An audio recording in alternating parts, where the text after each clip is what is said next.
Okay, so hi everyone. I guess we'll get started. So before we get started with the AMA, we're just gonna do a few announcements, and some of the links for these announcements will be in the stage chat text channel after. So you can watch out for that after this is over. So our first announcement is just that this is our very first AMA in CSCH, and it's the first of many. So we'll have more stage events in the future, more AMAs with different guests and different themes. This first one, we're kind of working out the kinks, so you might have to bear with us a little bit if it's not like totally smooth. But yeah, these events will be recurring, and there will be more information about ones that are coming in like June, July, and on.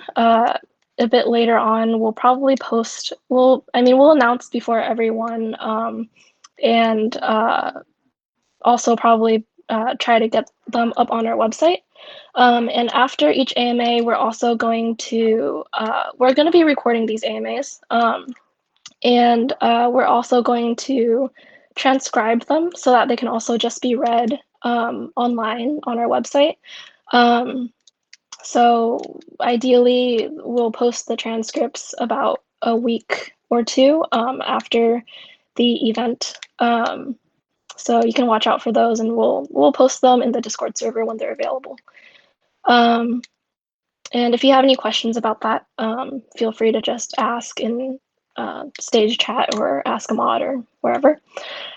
Second announcement is we're going to start doing a kind of office hours. So I'm aiming to get them started by July, just as more like informal, just like come and chat with some of staff, aiming to have like one or two mods in every single one where you can just ask about CSCH or anything you would ask in Ask a Mod, or just about career, like if you need someone to talk to about any career questions you have. It'll just be like an hour set aside every week that's like really casual and informal where you can just come and chat in a voice chat. And those are my two announcements, and I'll pass it over to Cassie for the next announcement.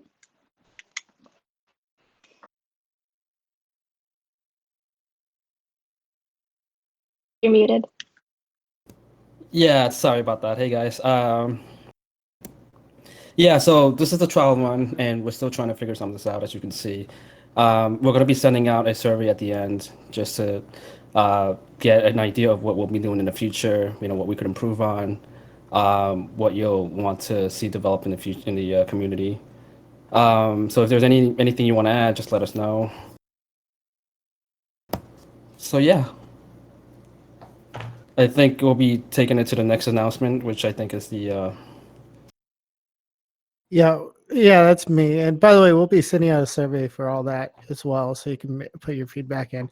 One thing we're looking for in the server, we're looking for more mods and more contributors, people who are going to be helping building the server and helping building CS Career Hub in general. We've added quite a few, but we're going to need more. So we'll be sending out a application Google Forms thing in the near future so people can apply. Yeah. So I'll send out both. Oh, sorry, go ahead. I was going to say that's kind of our announcements. We'll send both of those out. Kind of good for the AMA time now. So we'll send both of those out at the end of the AMA in the stage chat. And remember, for moderation and contributing, CSCH is an actual registered nonprofit. So if you have volunteer time matching at work, then I think that's a great incentive to get involved too. Yeah, so I'll pass it over to FF to kind of get us started on the AMA. Evening, folks. As I said, I am FF, your lovely moderator, and I will be running through a few of the steps here that we'll be taking today as we handle this trial run of the AMAs in general. So in general, what we're going to be doing is we're going to be looking at the chat text that people have been dropping. You can continue to drop your questions into stage chat to have people vote on them with a thumbs up. And as those questions accumulate thumbs up, it'll grab my attention and I will be able to poll the team speaking with your question. You also have the option, if you are on desktop, it should be at the bottom of your screen right now. I'm not sure how it looks on mobile, but you can also request to speak. And by doing so, when you pop up, I can attempt to put you into the voice chat and you can ask your questions directly to the team so they can hear your lovely voices. So important to note, this is the same CSCH that you know and love. I'm going to continue to moderate and ensure that we are being respectful and professional here. You know, I love jokes. For those of you who know me, I'm happy for jokes, but let's try and keep it professional and make sure that we're being compassionate and kind to one another and enjoy ourselves. So with that being said, I'm going to go ahead and let you folks take the time to figure out how to request to speak, and I'm going to jump into our text chat. And our top question right now comes from Marchand, and it says, which elements of the CSCH community do you enjoy the most? In helping out new members, making friendships, casual chit chat, organizing events, escaping existential dread, etc. And for this question, let's go ahead and start off with Kevin and see what his thoughts are.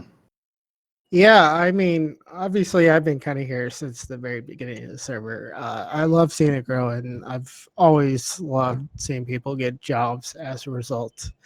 I know there's a joke of people just getting away from stuff from here, but it is fun being that part of that everyone's life, basically, and seeing people go from the student or whatever to a real job.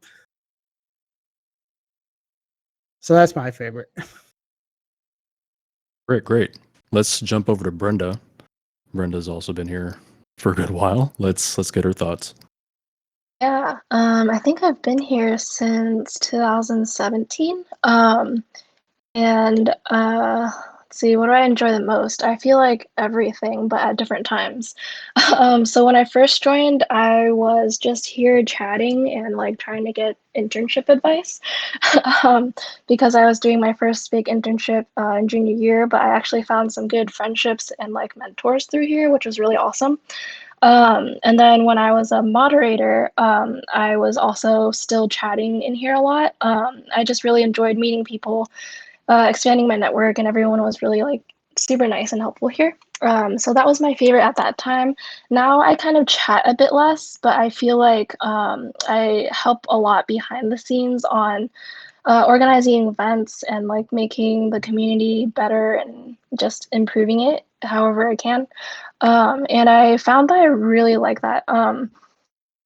Working on community stuff for CS Career Hub was kind of how I realized I really like community management. And I kind of started doing some of that freelance on the side of like software engineering too. So yeah, in summary, I think I liked everything at different times. Meeting new people and like getting great advice and internship, and now really enjoying improving the community and making events like this happen. Thanks for sharing, Brenda. And before we move on and jump into other questions, I want to make sure that we highlight who we have here chatting with us today. So we have obviously Kevin, Brenda, our illustrious Gopher with a new face every Hello. week. Thank you. And we have Cassy here as well. Hello. And of course, everybody's favorite dozing Pikachu, Semi, awake at work. Welcome to the chat. Hello. And before we end up going into other questions, I just wanted to very briefly, if you're open, of course, to sharing about your career journey and your path, just where you started and where you are now, very briefly, maybe like a quick blurb so that people kind of have a context for who you are on the server naturally, and essentially giving us just a quick overview of, your career. Hi, should I start? Is that okay if I start first? Sure, go for it. Well, hey guys, I'm Cassie. I started off in a community college, and long story short, I met a lot of really interesting people who basically told me that I should, pursue computer science, and I guess I ended up in that path. My story is actually kind of boring. I just went to a community college, transferred to a 4-year, got a job right after college, working at Bloomberg, and I kind of quit. Well, I quit, but I kind of took a break. Like a sort of like a gap year. Ended up getting my master's in cybersecurity and ended up working as a researcher, which I currently work as it right now. Um, I really enjoy my time in the CS Career Hub, mostly because I find that I relate to a lot of people here when it comes to like mock interviews and when it comes to a lot of like the mental health issue, burning out, and all that stuff. So usually you'll find me in those channels. But yeah, so I currently enjoy the work I do as a researcher and just in general talking about tech stuff. Beautiful, thanks. Semi, what about you? So I think relatively I have a more non-traditional path, and I did pre-med back in undergrad. After I graduated, realized I would never cut it as a doctor, and then jumped from a startup to a few other startups as I got into tech, and then eventually swapped over to Big N working at AWS, and now looking for my next role. I think my role in in the server is mostly about posting memes and about venting about, I guess, Big N interview processes and I guess how life works at like mid-senior levels at big companies.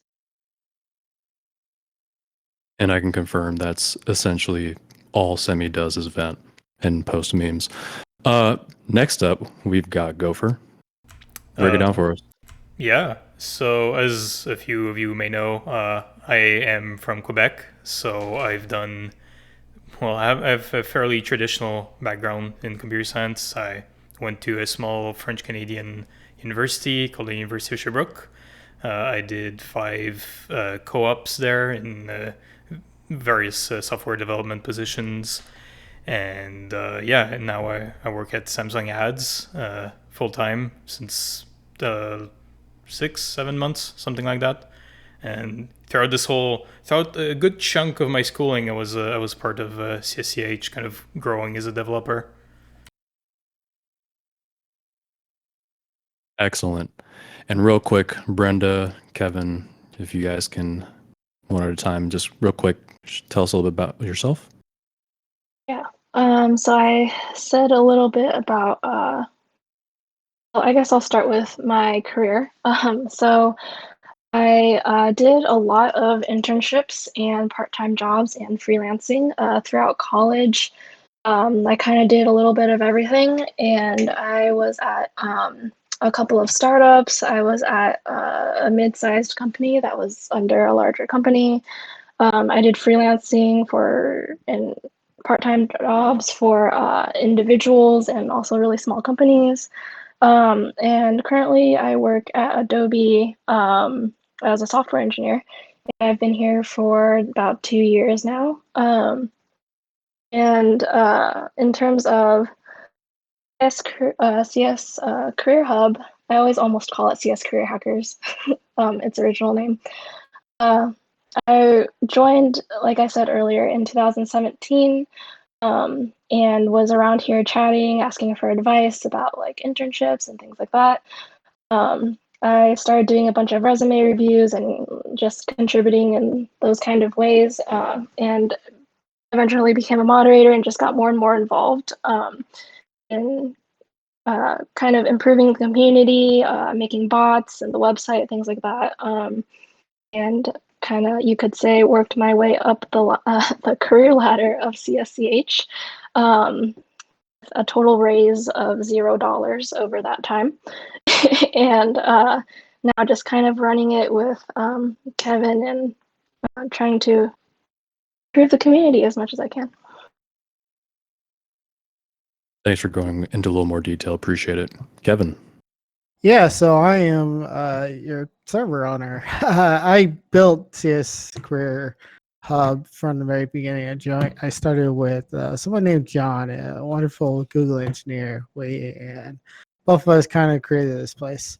Fun fact: it wasn't CS Career Hackers first, though. It wasn't until probably 2,000 or 3,000 people in that we finally had a name. So I started kind of the non-traditional path. I actually went to the military. I joined the Navy for 5 years. And they got out, decided, hey, I want to go be an electrical engineer. And at some point, I switched over to computer science while in college. Since then, I worked at Google, did some machine learning, big data stuff there, moved to Microsoft, and I don't really know what I did there. Joined TripAdvisor, and now I'm at Amazon. And then right in the middle, I created a nonprofit called CS Career Hackers, which the server is the start of, which is now called CS Career Hub. Yeah, it's me. Awesome. Thanks for breaking down the origins, Kevin. And thank you all for sort of giving a little bit of background so that people understand the context for your answers to their questions today. It's good to, have a little story that goes along with the folks, questions and answers here. So let's go ahead and jump to another question we have here. I see from Triple J, we have, what's the most memorable / spectacular failure either you or your team was involved in? What did you end up learning from it, if anything? And I think let's start with Gopher. I think you might have a story. I mean, the most spectacular failure I've seen or done. Thing is, I've never stayed very long at any one of my jobs because they were all internships. So I haven't seen a ton of spectacular failures, although I have caused a couple of production issues in the past 2 days. So that's kind of it, really. And there were nothing major except kind of breaking targeting for the whole UK, but it's not a big deal. Very casual. Very nice. Let's jump over to Cassie. Cassie, what about yourself? If you need me to read the question off, just let me know. The biggest, I guess, the most spectacular failure. Oof. That's probably a hard one to answer because I don't like to see things as failures. I think I like to see them as a learning, like a stepping stone. So Certainly. I remember, yeah. So I was looking at a project at Bloomberg, and I don't have a strong finance background, and obviously you need a strong finance background even if you work in data or even if you work in software engineering. And so I was working with this client, and I was told, hey, they give you like basic training. It's like not really a lot of, they just kind of like ramp you up really fast and hard. And they say, hey, look, so you have this client to work with. Go work with them. Let us know what you need, and let us know what they need. And I think it was really bad because I sort of kind of volunteered for that because I was really excited. It's like my first job out of college, and I was like, all right, let me just give it a shot and see what's the worst that could happen, right? Right off the bat, the first question was, can you explain to me why we got this number for this, this formula or this equation? So in the way to work, and if you know Bloomberg, you would know that it's based on the fact that we use the terminal in our everyday life, like literally that we do everything in that thing. And so the client asked me, and I looked it up, and I had no idea what to do. I was so confused. I was like, okay. They really just threw me into this. Like I really didn't know what to do. So I mean, I at the end of the day, I did get it solved. I just had to reach out to my colleague, but it was a really you had to learn fast because it was a live client asking a real question for a real world problem, and to me that was like a really, because I've heard of stories where people say like in turn they get into a job and they don't they don't ask for help right away, and that was like you had to ask for help because you had to make the terminal look good. It reflects on your customer service ability. It reflects on your ability to learn, pick up things really quickly. And that was I don't know. I guess you can call that a spectacular failure, but it worked out really well for me. Yeah, it sounds like you grew a lot already. Very nice. Yeah, yeah. Well, with these last three folks, I'll go ahead and open it up and let it be a little more of a free for all, open dialogue on this question, and let y'all sort of pick it up and answer it as you feel. So, between Semi, Brenda, and Kevin, what's the most memorable, spectacular failure that you've encountered? Oh boy. So I guess this is a funny story at the time, but when I was in the Navy, there was someone there. We were on the same on call, but it was watch at the time on deployment. So we worked 12-hour shifts day and night, and night got boring. So for some reason, we said, "Hey, wrestling is a good idea." I'm not a wrestler; I don't do that stuff, but we accidentally, in the process of doing that, turned off a piece of machine that if it's down for over an hour, you have to get it reset and reinstalled, which takes about a month of work and probably a lot of money. Thankfully, we got it back up, but that is one of the things that I remember from the Navy, that it's like you don't mess around in that stuff in the shop. Wait, repeat Excellent. that. You don't mess around in the shop? Yeah, at least where we were. The funny thing is, everything except for those machines, you could turn off, turn right back on. If you needed to reload, it was easy. But those two ones, I think we had two, would take a month to reload. And if I had to guess, probably 5 or 6 digits of dollar signs. Jeez, hardware's not a joke. Yeah. I don't think mine is as consequential, but it felt like it at the time. So in my first, like I said, I had a bunch of different like random internships and things in college. So my very first one was my summer of freshman year. I had a internship at a pretty small, like less than 50 people company. And I was supposed to like do a task or whatever and push that code up to the repo. What I ended up doing, I think because there was a merge conflict or something, I force pushed and I basically erased the whole repo except for the one file that I changed. I don't know how I did it. But at the time, I didn't know Git very well.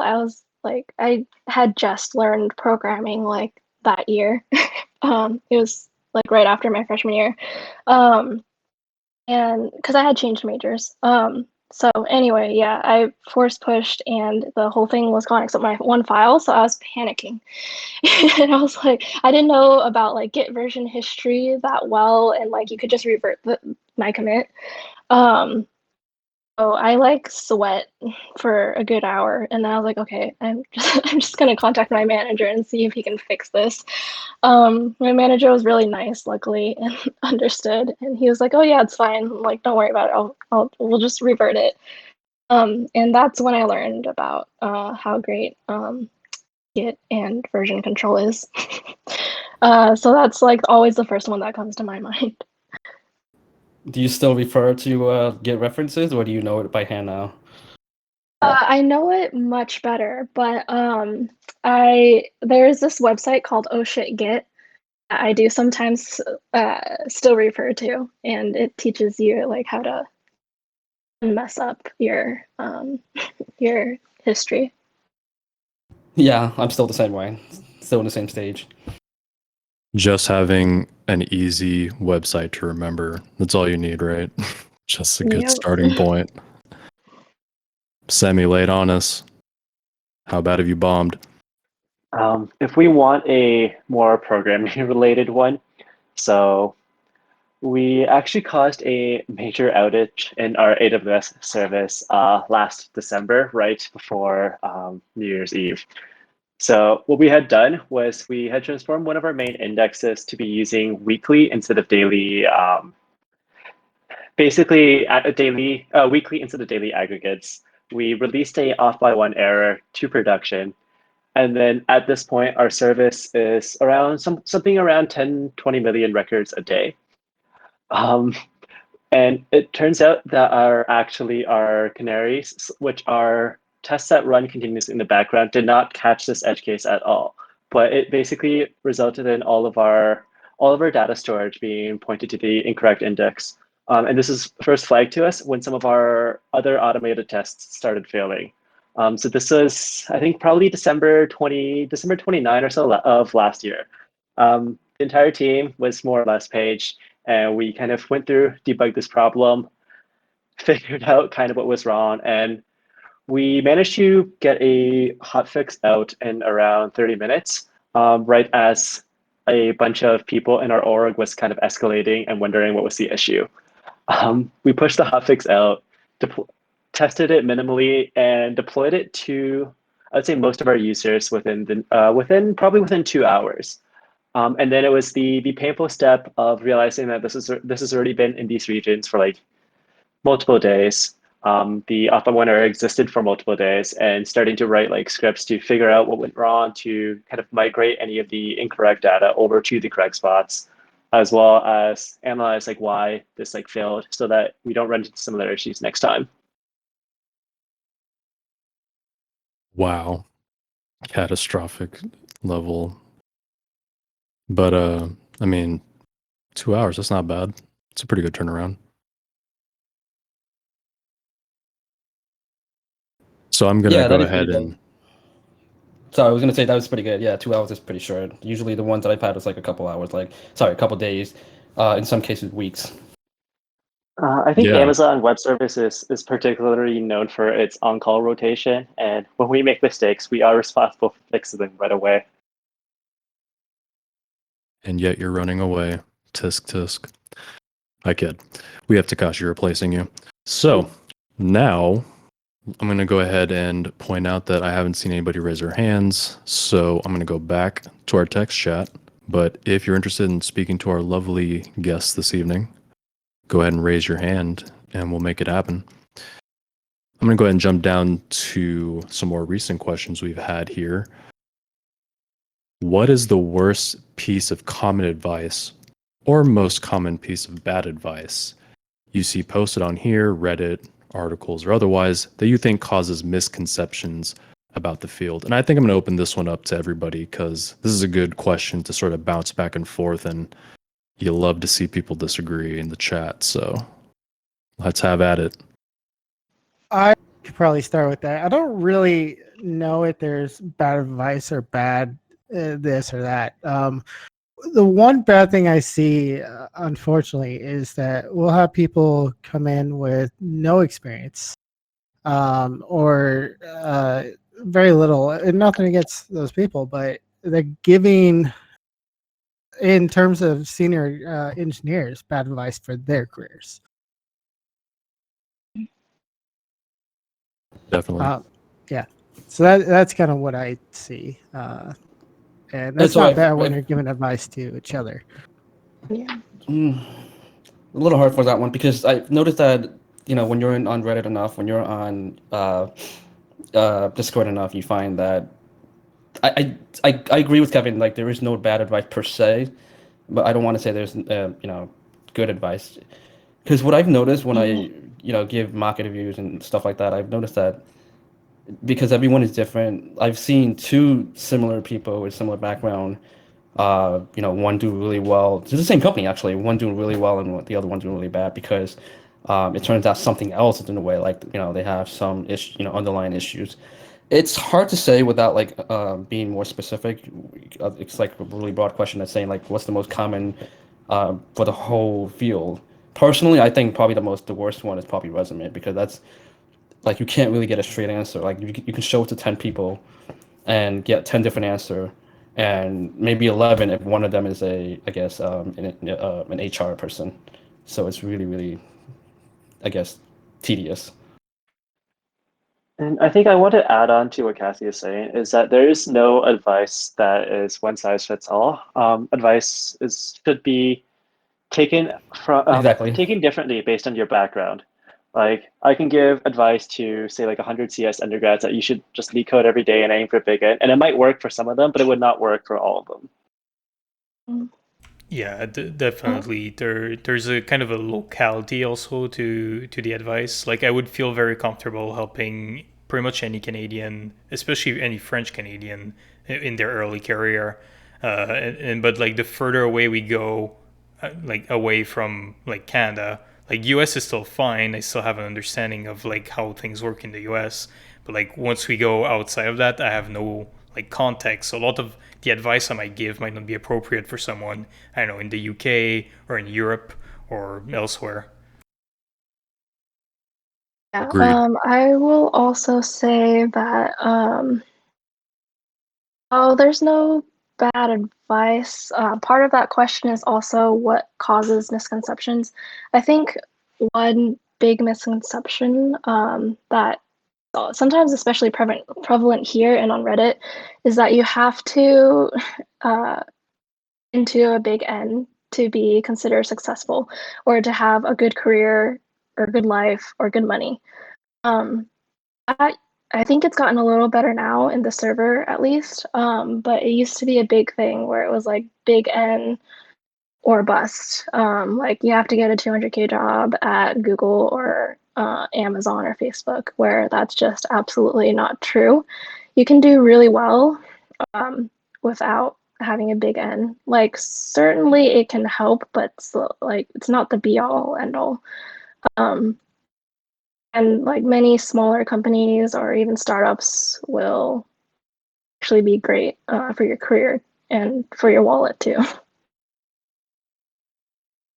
Your wallet and your mental health. Just make sure that whatever you do, at the end of the day, you're taking care of yourself because you don't want to burn out at the very early beginning of the career when you were, grinding out lead codes just because you really want to get into the big Mm, four. It's not worth it.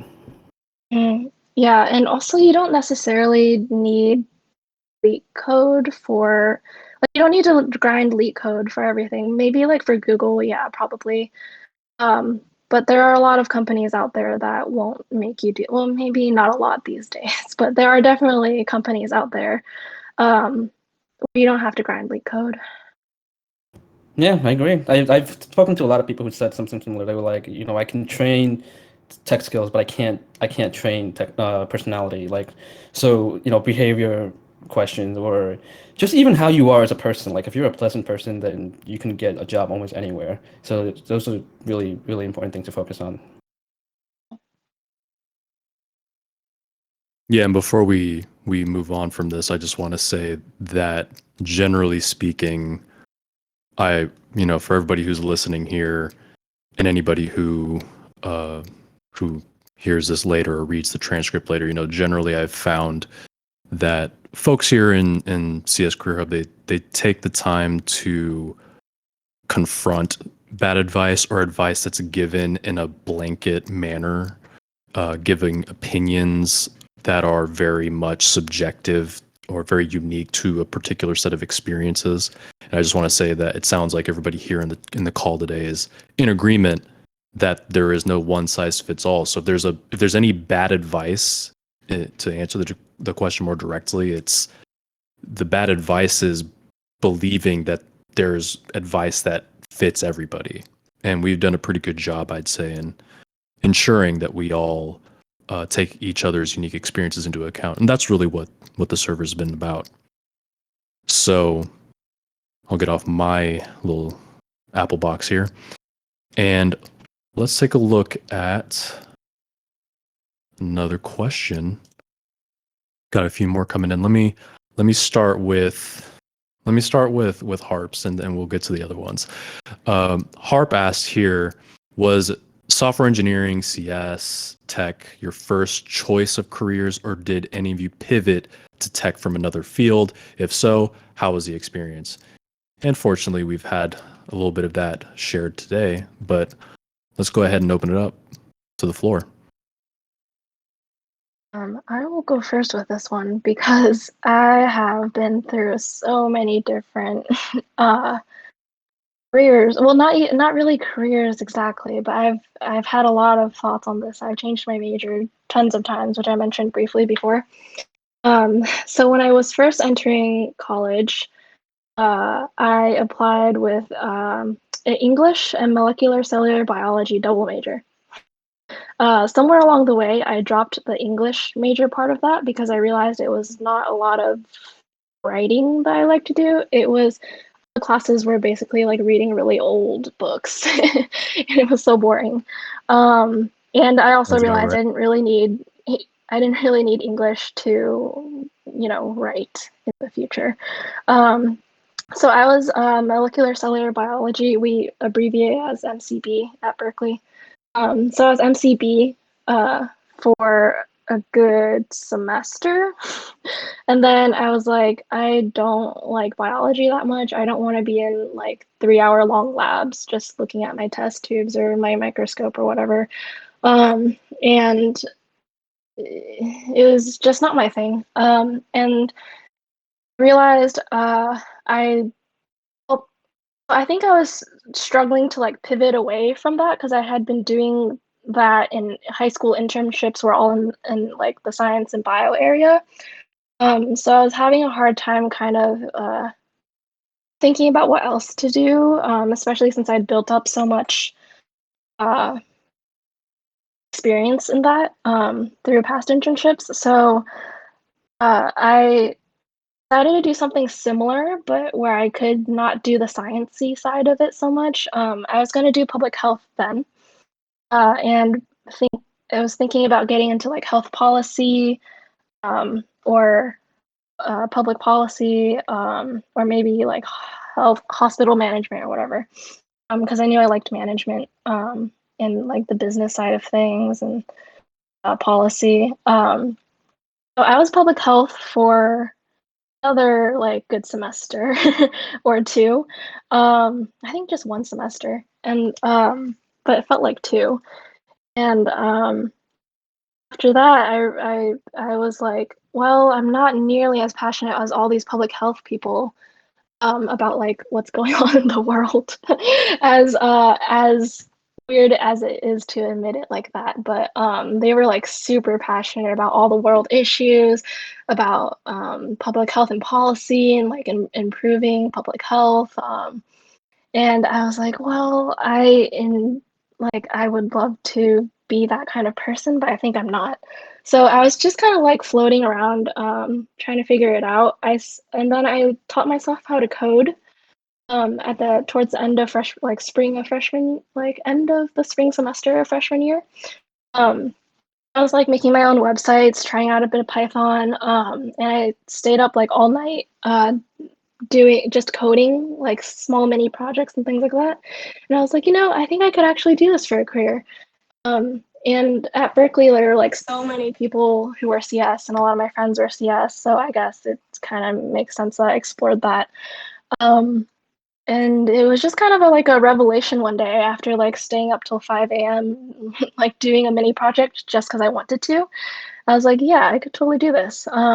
So then I looked into changing my major again, but I didn't want to change it to computer science because all of my computer science friends were like depressed and sad and like just struggling.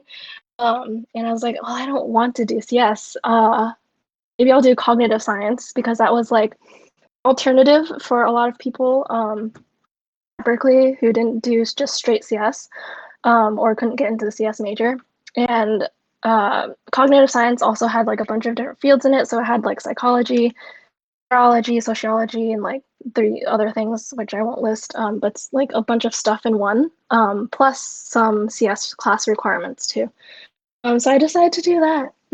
And I think for me, the transition was easy just because uh, I just was really into coding. I was really into like making projects. And like seeing things live and being able to build and make an impact in that way rather than through something like really difficult to make an impact on the world like public health. um, so I figured tech would be my way to do that. And then I was also pretty lucky to like be able to get an internship like really quickly after that through connections. And I'd say that connections are like the number one way. And I think a lot of people, more experienced people in the server, say that connections are really important in your career, like more so than grinding leak code. So my first internship was also kind of through like a connection, an alumni of Berkeley. And I didn't need to do like a coding interview or anything. And I kind of got my foot into the industry that way. I was just doing a lot of my own projects and like self-learning really quickly. And luckily had that connection. It was kind of long-winded answer, sorry, but No, thank you for sharing. And it's funny because I feel like your journey is, it kind of sounds similar to Semi's. So I'm curious how aligned they are. Cassie, of course, I want to hear your story as well, and Gopher and Kevin, but Semi, I'm curious, how does Brenda's experience compare to yours? I think the TLDR is that Brenda was a lot smarter than me. She chose to switch earlier. So I kind of have a very similar background. I started off at McGill University in Canada in biochem with the target of pre-med. And the goal of medicine, of course, was to kind of save lives, make impact, influence individual people to have like better outcomes and make the world a better place. But for some personal reasons, one of which was that it turns out I can't actually stand blood. I totally realized that first. Well, I decided to not pursue medicine. But at that time, I had already finished my entire undergrad, gone through med school interviews and such. And so I basically kind of had the opposite experience trying to break into tech, where I was relatively lacking in any connections afforded by my school. It was a lot of the same processes of like say self-discovery, finding out that I really did enjoy working on some of these problems, and then also like researching online, finding any materials that were available until I kind of had like my own portfolio. And I actually took the brute force approach instead of the kind of targeted approach. I think I might have applied to like something like 200, 300 companies for my first ever role. And I think it was also once you apply to enough, you can just get lucky. I had a few companies who were like willing to take a chance on me. I found the one that kind of I clicked with the most, the one that basically offered me the most opportunity to grow and be a better engineer, took it, and then it's been a great journey since. Beautiful. And for the record, I actually dropped out of medicine myself at one point because I was like, I can't do this blood thing. So I totally feel you. Cassie, you had input? I I was laughing the whole time because I'm thinking, wow, a lot of medical people here. I myself wanted to get into it at one point. I think the blood thing was also what turned me away. Also, just the whole idea of being in a hospital where, whole zombie situation. I actually believed it. And fun fact, I actually researched this. Nature would not allow real life zombies, so I was kind of disappointed at that. Um, so Brenda, quick question though. I've always Mhm. thought that public health you did that in your master's, not undergrad. Are you planning to go for that in the future Masters. ever? My goodness. So Berkeley had a undergrad public health program, which is pretty rare in undergrad. Um, I will not. It's just really not my thing. Like being around, there's a type of public health persona, I would almost say. Like they're just a certain type of people who are like they're really in the know about the world. They're like at least all the ones I've met and some of my friends, they have that certain kind of personality, and I don't think I have that. I will say though that I don't just do CS. I think I've mentioned me doing a lot of random things. So I do like freelance finance writing. I do community management freelance on the side. Like aside from CS Career Hub, I also do like some paid community management now. So I have a lot of interests outside of software engineering, but not public health. Good follow-up Gotcha. Thank question, you for Cassie. sharing that. Yeah, great follow-up, Cassie. Yep.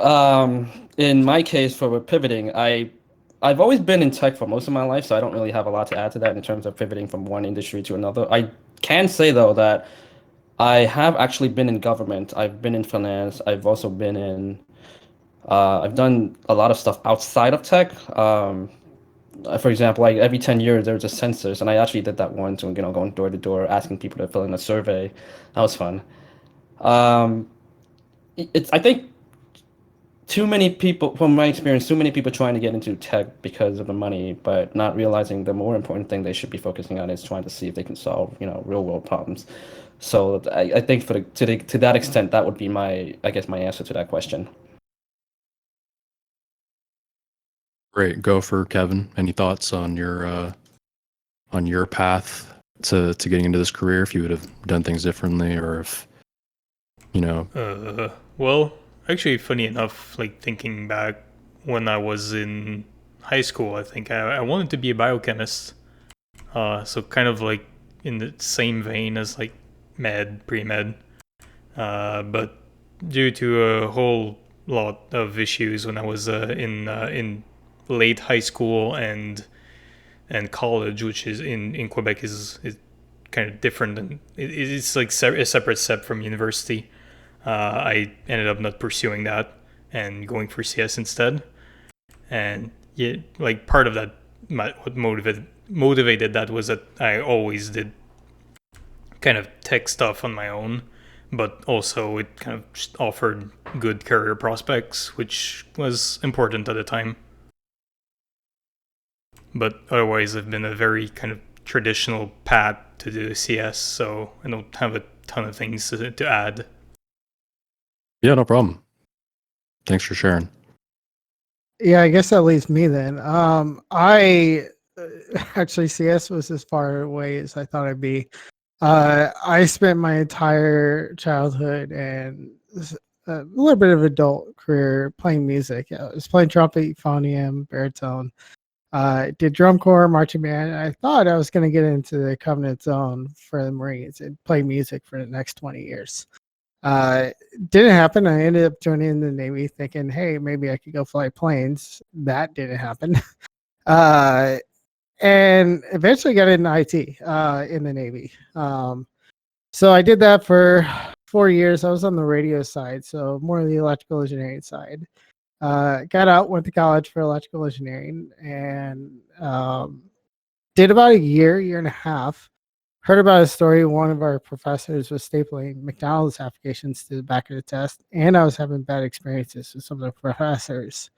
So I ended up just on a whim going to the CS kind of admin office or counselors and saying, "Hey, what is this about?" They had up my entire plan mapped out for me, like how I would still graduate in 4 years, and it was all around more professional things. So I said, "Screw it," switched over to CS, and 2.5 years later, I was working at Google.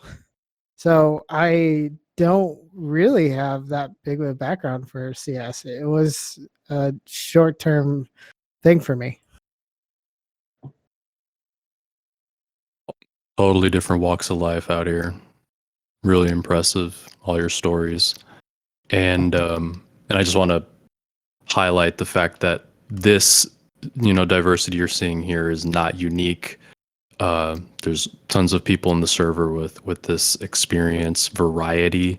So if you're relatively new to the server, or you've been here before and you are kind of curious, how do these people have all this information? Just bear in mind, not everybody took the same path to get to where they are. None of us, do in life. So it's good to hear everybody's unique stories. Some of us growing up with this stuff, and some of us kind of just getting tossed in the deep end. So thanks for everybody sharing their stories here. And we had originally pegged this to end at 8:00, but I think our plan right now is to kind of keep this thing going.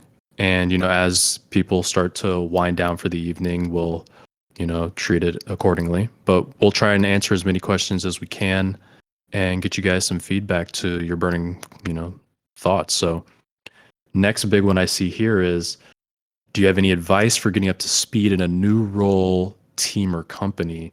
How best not to feel like a total imposter in those first few months? And I think I'd like to start with, let's start with Cassy. I want to get your thoughts first, and then we'll go ahead and do the same format and bounce around. Hey, okay. I think that was an amazing question. That's my favorite question so far, just because I still remember, going into Bloomberg right off the bat and right after college and thinking, okay, well, if I don't know anything, how do I fit in, I guess. Um, there's really no one size fit all answer, like we said before, like we talked about before. I think the way I approach it, I just try to look at it like a systematic way in any group or any company I would join. It would be, do I understand the company and do I understand the team or the product that I'm on? I think I learned that really, really clearly or really directly, because now I'm in a research position, and it's not about a product per se, but about yeah, I guess most of the time when you're working on a paper, you're trying to figure out what are you trying to tell. So that's the product in the end. Um, so I think the main thing you could do is try to understand what the big picture is, what the product is, and the company, of course, because you want to know how it affects the bottom line. And from there, you could start working towards fitting in and trying to figure out how you can best fit in and help with the development.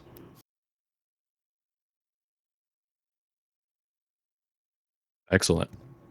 Any thoughts from anybody else here on that input or anything they want to add? I think imposter syndrome, in particular, or at least a feeling of not being able to contribute immediately into your company, or a new team that you join, is super common. And while this isn't a solution, I'm just saying that you guys are not alone. I think whenever I join a new company or a new team or a new tech stack, or even just like trying to catch up onto speed with a project, even within my team that I haven't been part of from the beginning, it's a lot of work to kind of like understand everything that's happening, since everyone who's currently involved has so much context. And no matter how good the documentation is, it's easy to feel like an outsider. And I think, especially in terms of onboarding, it's both important for like more senior members of the team to be aware of that and try to accommodate. And for the more newcomers of the team, it's like it is okay to like ask questions. It is okay to kind of mess up and fail. I think like one of my first tasks as the team that I'm currently on, it took me like almost 2 weeks to do something that now I would take a day to. And I think it's just the growing process of being in a unfamiliar team. And people are understanding, people are accepting that, of course, it's like if you're new in a team, you're not going to know the same as someone who's been with the same team for 4 years. So yeah, take your time to ramp up, ask questions, and don't be afraid. Yeah, most of And the ramp up periods are in around 6 months anyway, so it's okay to take the time in the 6 months and ask questions anyway. Yeah. yeah, I've heard like to make a metaphor with cycling, I've heard cycling kind of described as it doesn't ever get easier, you just go faster. I think that might apply where you're always going to like kind of need to gripe with the fact that you maybe you go from a place where you're relatively comfortable, you're in your comfort zone, you know the tech, you know the services, and then you move on to this new team and you need to start from scratch. And I think you'll always need to kind of deal with that, but you might go faster each time a little bit. So I don't know if there's any like real advice that can be given to make that easier.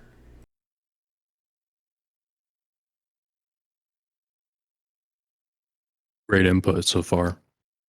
Brenda, Kevin, any thoughts? I kind of missed the question, at least some of it. What one were you asking? Yeah, no problem. So this question was, when it comes to joining a new role, team, or company, what advice would you have for getting up to speed, and how best, what can you do to make sure that you feel like you're not a total imposter in those first few months? Um, Honestly, I have a different answer for every role, or every level. I joined Amazon and there was no ramp up for me. At day one, I was expected to contribute into a massive project replacing shit, literal shit. But that's not everyone. That's not what you're going to be expected is a SDU1 or kind of an SDU2. Well, first of all, you're not garbage at your job, even though you think you are. And you will ramp up, and they're not going to fire you. If they do fire you, you pick the wrong job anyway. They're not going to fire you in 3 months unless you royally screw up. And you probably don't have the option to royally screw up that bad. So I wouldn't worry about that and just latch on to your mentor and then ask good questions. And I don't mean ask basic questions, like try to do your research and then say, hey, I've looked into this, I've done this, I'm kind of stuck here. What are your thoughts? And then make sure you don't really ask that question again. Make sure you know it down. You learn how to answer that anytime it comes up, and then just ask new questions as they come up, and you'll be fine. Yeah, I agree with that. Take notes and make sure that if you remember you were supposed to ask question during your interview, those are similar questions that you should be asking when you actually get the job, because they're supposed to reflect the transition. So, if you were worried about, I guess, how you might be able to fit in with your time management, for example, that's something you might want to consider, because I think that being able to manage your time means you're able to better manage your workflow. And if you can do that, it's one thing that leads to another. I think one other thing that's good to add is that, especially nowadays, I would assume most of us are working in remote environments. And so for onboarding, it's a lot harder to kind of understand the culture of a team, understand how people interact. And you miss like the, say, common lunches or like coffee talks that would be easier to have in pre-pandemic times. One thing that I think a lot of people have found really helpful as they've joined my team is that reaching out for, say, like coffee chats or one-on-ones with each of the individual members of the team, getting a feel for like their personalities, even their faces if your team doesn't use cameras, and just kind of like being more able to understand your team as people rather than just in terms of engineers, I find makes teams more welcoming of a place. I'll add on to that. I think some people did mention asking questions, but about the code base too. Like, the best way to learn really quickly is to ask a lot of questions. I'm generally a pretty confident person, so I'm never afraid to ask questions. And I think that's what's really gotten me to learn quickly whenever I'm at a new job. I am like constantly pinging my mentor or team lead or whoever it is during that job about anything I'm unsure about. And like they really don't mind. If it's people who like are annoyed by it, maybe you don't want to work with them so much anyway. Like especially I think as an intern or a new grad, but even as an experienced like engineer, like when you're new to a huge code base, it's really normal to not get a lot of it. So I was asking questions like near constantly in my first month at Adobe, where like yeah, I would just go to my manager, who is kind of like a doubles as a team lead, every single day, and we'd like joke about how much I ask him questions. um, but yeah, if you're unsure about things or have like general code based questions, like anything, I think you just have to find your mentor. If it's not, already like assigned to you or anything, and just not be afraid to ask and speak up. Along with that, I would say to just be confident in your own ability. Um, and even though you might be like the most junior on your team, um, like you're there for a reason, and you know things. And I don't think you should ever really question that. I kind of have a story to go along with that where I was an intern at a place in my junior year of college, or after like summer of junior year of college, and there was an engineer there who was like a senior engineer, and he'd been there for like 4 or 5 years, and I was just an intern who like just started a month ago or something. And he told me we were talking about a task I had to do, and he told me that there's a particular way I should do it. And I was confident enough to like push back against it. Well, not really at first. I think I was nervous too because I was an intern and he was a senior engineer there. But I think I wasn't totally sure either that I was right, but I did have the confidence to kind of like speak up and be like, I don't think this is the right thing to do in this case. And then I got and like we kind of pushed back against each other.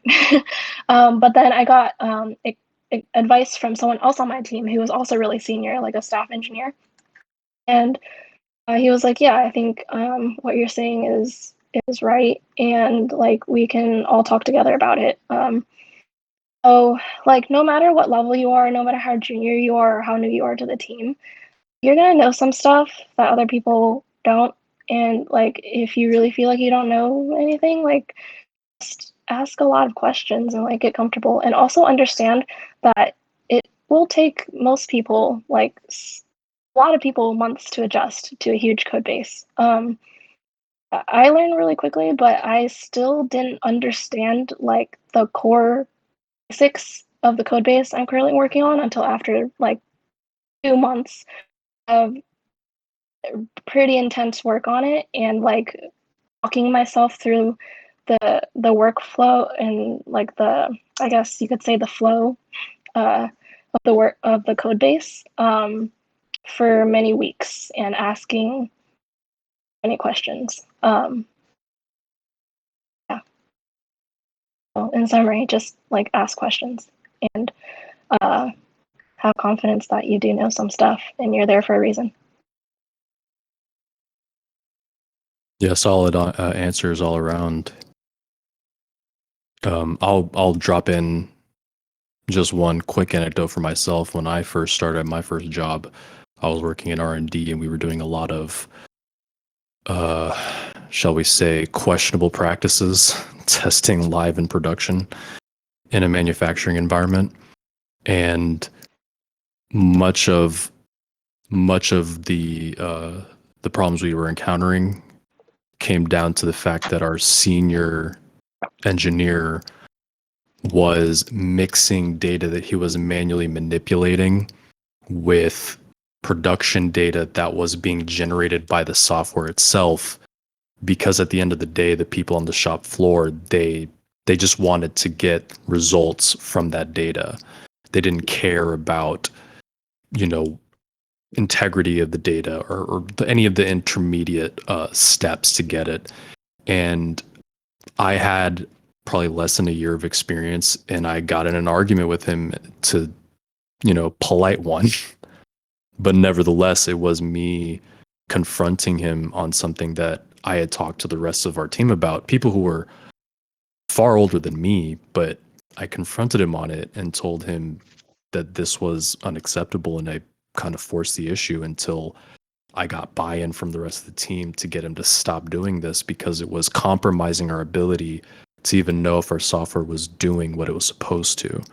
So the end result of that was that the final output of the data may have been imperfect, but that allowed us to get feedback from the people in manufacturing to give us, a sense of, okay, this is how our software has failed, so we could at least track it. And I think that's one of the important things to realize, is that in these scenarios, it's easy to get lost thinking that you are too new to see a problem, you're too inexperienced, you don't believe that your intuition is correct. But it's like everyone has said here, you were hired for a reason. They want that fresh blood, they need those new ideas. So trust yourself, trust your instinct. And, if you can't even, lean on that, trust your training that you've experienced through college or internships or otherwise. You've got this. So I will keep it going. We're a little bit past 8 o'clock. If you need to drop off, of course, feel free. But me and the team here are going to keep it going for y'all as long as it takes. It's a good Friday night. If you are of age, not you, Harp, grab a drink, enjoy yourself. We're going to move on to the beginning of CSCH. Question coming in from Char, also known as Seemingly Awake at Work. What got you into the creation of CSCH? And as a follow-up from our very own Nirvana, why'd you rename from CS Career Hackers to CS Career Hub? And I think this is a good question to start off with, Kevin. Yeah, it's kind of a short story that's not really a short story. I guess to start it off, I used to browse CS Career Questions Reddit, and every so often I saw a post that was, "Hey, I can't pass an interview. I'm garbage. I'm giving up. I'm going somewhere else." It sucks seeing those, but at times you just have to post. All right, that's probably not the best way to go. Here's whatever. But one day I actually saw all of it. Like the entire page was just that. So I said, screw it. For the next week, maybe even longer, I will give a mock interview to anyone who wants it or needs it. And then John, our co-founder, jumped in and helped me out. And I think we gave 1 to 200 mock interviews that week. I didn't sleep very much. I think probably a third or even more got a job afterwards. I said, this sucks. I don't want to ever do this again. I actually kind of quit on mock interviews for a while. But I said, what if I don't do it this way? What if I don't just give a bunch of mock interviews, burn myself out, wait a while, do it again? What if we can use my big data skills and bring together a community to do it for us? So I was helping out with another server at the time, and I actually wanted to spawn this as kind of a branch of their server, their company, but they dragged their feet, so I created it myself and created it with John and a couple other people who have been a massive help to the success of growing the server. And I think we had 600 people the first day and well over 2,000 or 3,000 people within the first week. It took off. It was fast. I eventually created a nonprofit to back it and kind of push for some of the stuff that we needed. Like we needed resources, we needed tools, we needed a lot of free stuff because we were not making money from this. So 3 years later, we have almost 21,000 people here. A lot of wonderful people have helped along the way who have come and gone or are still here. Yeah, so that's kind of how it got started. As far as the naming goes, contrary to what Brenda said, it was not called CS Career Hackers the first time. I believe it was the HTML representation of just name. I don't, as you can tell, I don't have a profile picture. I don't really care about that stuff. So it took like 5,000 people to get a profile picture and probably 4,000 to get a name outside of just name. Then eventually we named it CS Career Hackers. Stuck for a while, but there's two reasons we changed it. One is I suspected that in order to get partnership and for companies to work with us, we probably should not have hackers in the name.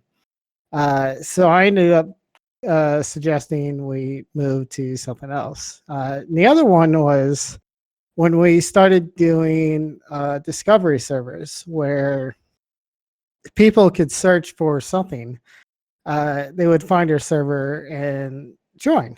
A lot of people joined, not reading the rules, not reading anything else outside of hackers, and saying, "Hey, can you hack this Minecraft server? Can you hack this? Or I want to steal money from this person or whatever."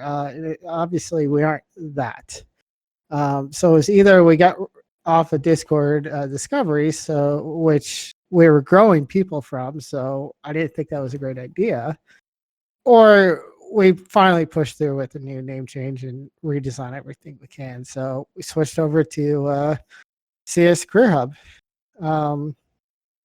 Yeah, so that's kind of intro why we get started with stuff and name changes. Beautiful. Thanks for walking us through that history, Kevin.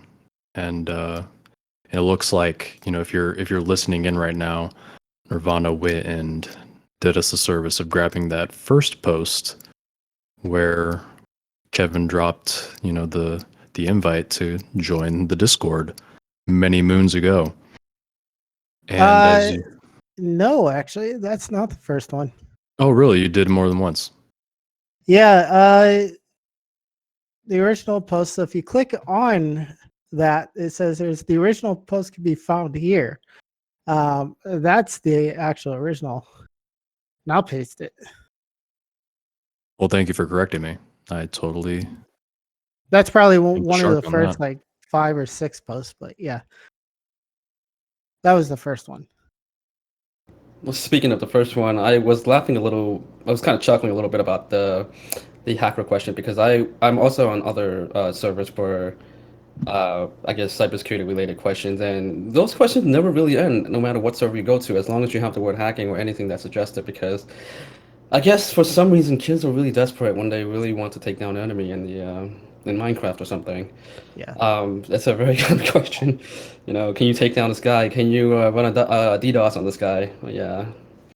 I mean, when your life is sitting in front of a computer screen and yelling at other prepubescent kids, yeah, I mean, it's worth the risk, right?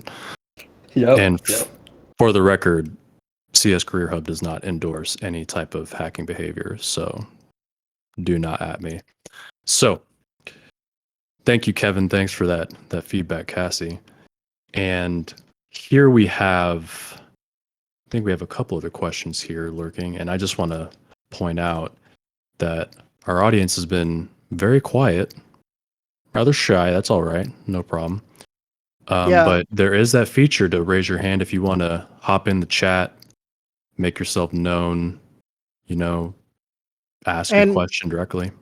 I do want to also add on to that. This is a trial run. We do want to learn how stage events works and all that. So we would at least like a couple of people to jump in so we could try that out. So yeah, please ask away with raising your hand and all that. Absolutely. Yeah, so if you're having difficulty figuring that out, if that's part of the problem, feel free to message one of the moderators on the side for questions. Anybody who's online right now available to try and help figure that out for you. In the meantime, looks like we've got our first guest. Look at that. Let's see. All right. Coach, welcome to the chat. You are I have to up. myself. Hello.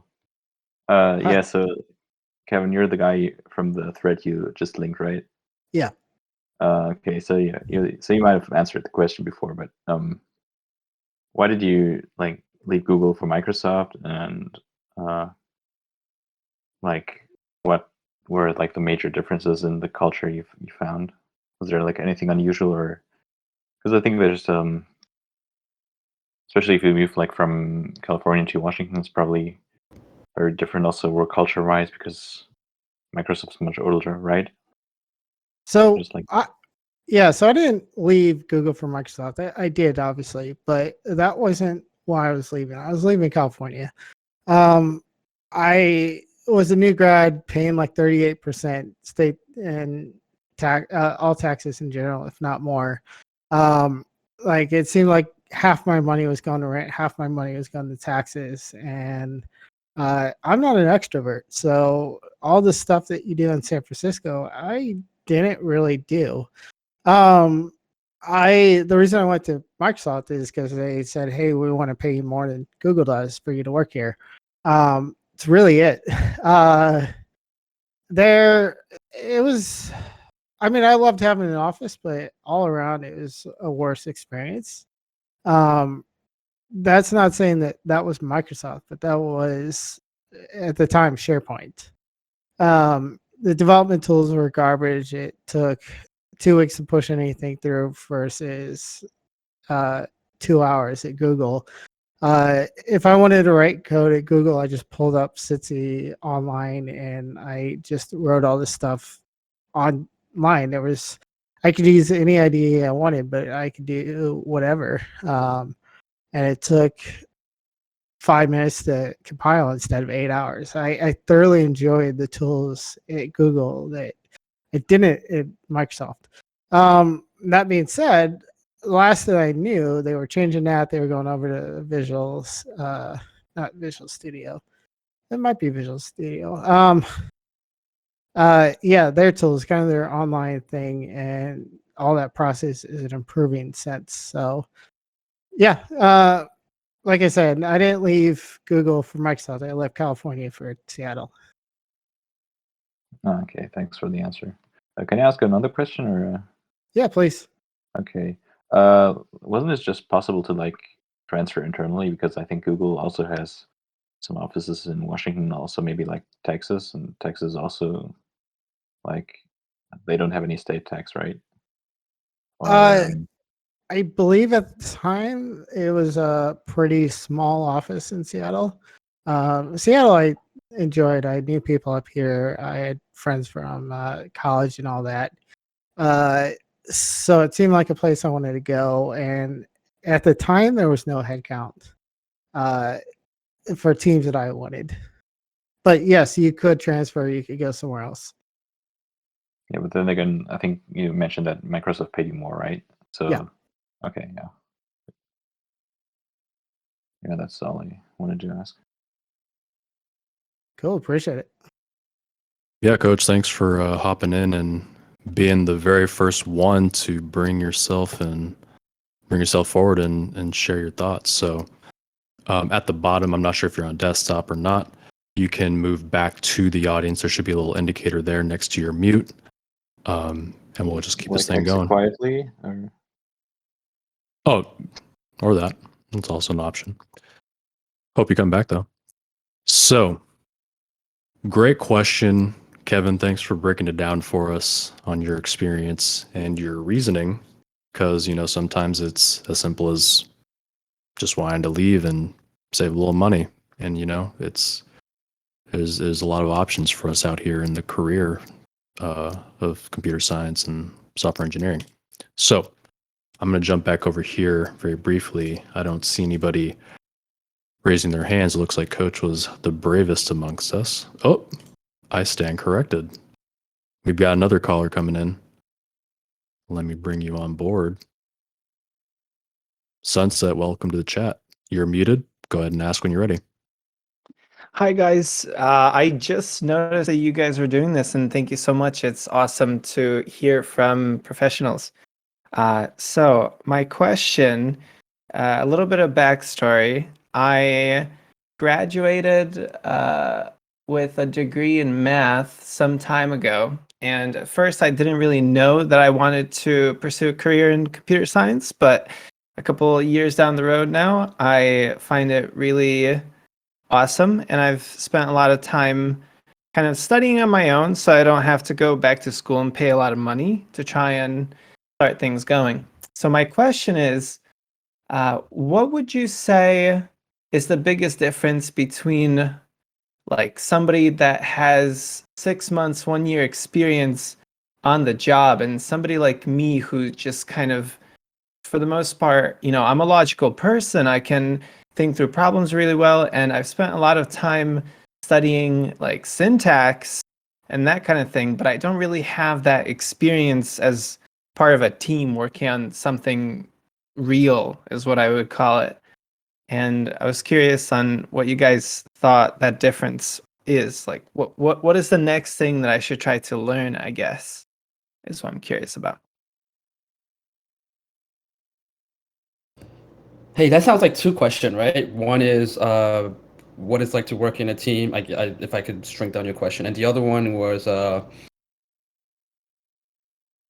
what the difference is between somebody who's done a job for about a year versus somebody who's just started out. Does that sort of capture the essence of your question? I think that you put it well. Yes. For me, the biggest thing for me is I'm kind of nervous. Like you guys were talking about being confident in yourself, but for me, confidence comes from a point where I know that I understand things. I know what's going on, and right now the biggest source of confusion for me is like, what am I missing? You know, like what am I supposed to be trying to understand besides just syntax and like how the languages work, how you put things together. You know, I don't know what to learn, honestly. So can That's I a very ask? broad. Yeah, go ahead. Go Sorry, ahead. Brenda. So I was gonna just ask for some context on yourself. Are you currently working, or are you a student, or like what perspective are you coming from? So, I I've had a little bit of an interesting life. I out of school, I worked in an office for a year doing something unrelated. I ended up quitting because I had the option to. It was like customer support, and they wanted me to go into management and stuff like that, and I didn't want that to be my life. After that, I started studying computer science, but I got sidetracked because I became a streamer for a couple of years and I had like a decent following, which was fun. Um, but yeah, it's a lot of work to be a streamer and kind of unrewarding at the end of the day. So here I am. As far as working, I have like a non-computer related job right now just to kind of get some money. But in terms of like CS career wise, I am as far away from it as I could get, honestly. If I'm being honest, I've worked on my own stuff. I'm trying to get involved with like open source or anything like that, but it's really intimidating because you know the people that are there working on these projects, they know so much and they know a lot about like the frameworks, technologies, whatever, that I just don't understand. There's so many out there, and I don't know which direction to go in because I feel confident about my understanding of like the languages, but I don't know the tools out there that kind of are built from them, you know? So. Yeah, okay. So I would say, I think Cassie was about to say this, but it is a very broad question. And I think a lot of people actually ask questions like this. But I will say that syntax is definitely like the least of your worries in software engineering CS in general. Syntax is kind of like the very basic, like you have to have it, but it's like learning math in elementary school, so you can like go and do a career later.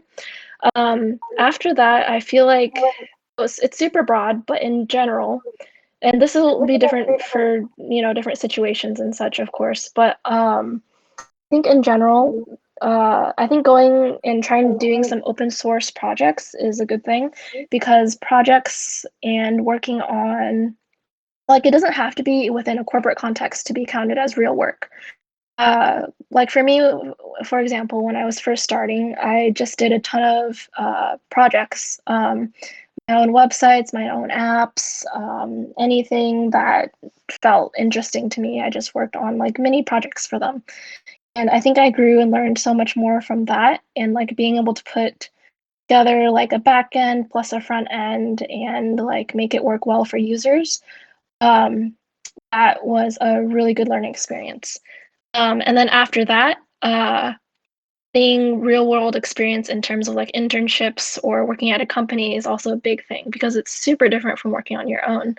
And I think part of your question was about working with a team, and yeah, it is super different. And I think if you can't work at a company or don't want to work at a company yet or not ready for that, I think getting really involved with something open source or um, in a project with friends, I think is really helpful. Like learning to work with people, make pull requests and having other people review them or you reviewing their code.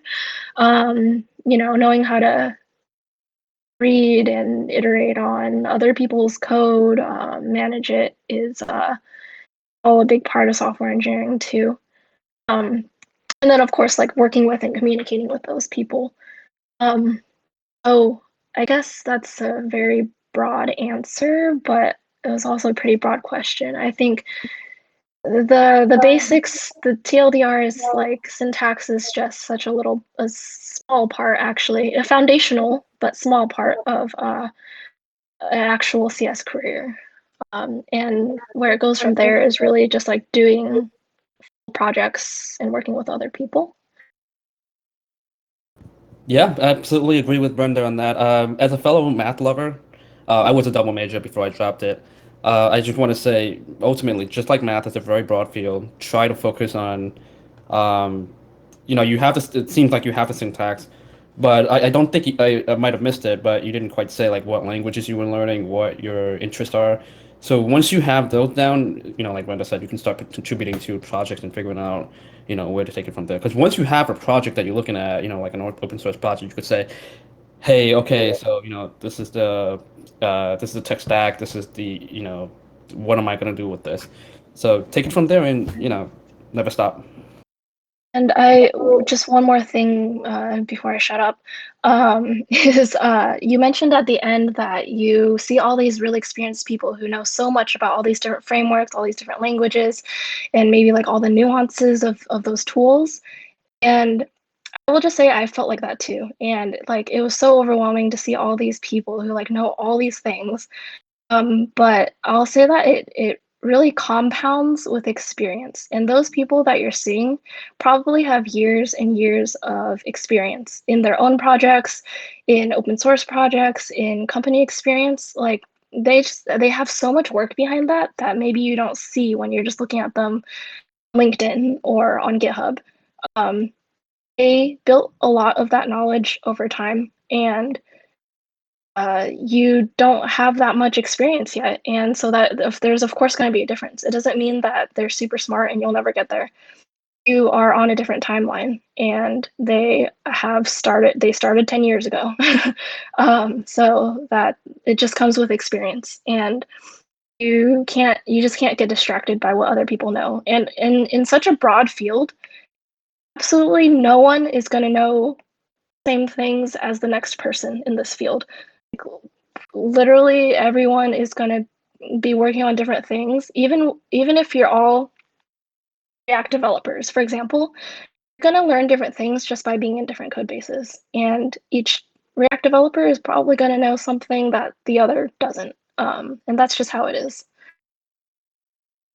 I'll shut up. No, Brenda, No, thank you I very much for really your appreciate answer. it. And Sunset, I hope that gave you a little bit of insight that you were looking for.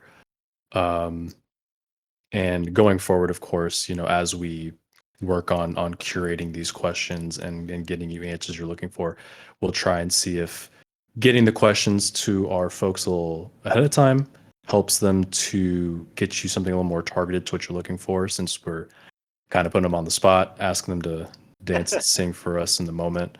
But thank you for coming on and asking your question. No, that was awesome. I didn't realize this was going to happen. So next up, we're gonna go ahead and jump back over here to stage chat. We actually have a question from earlier coming in from our little trial mod, Rye, also known as speed running leak code.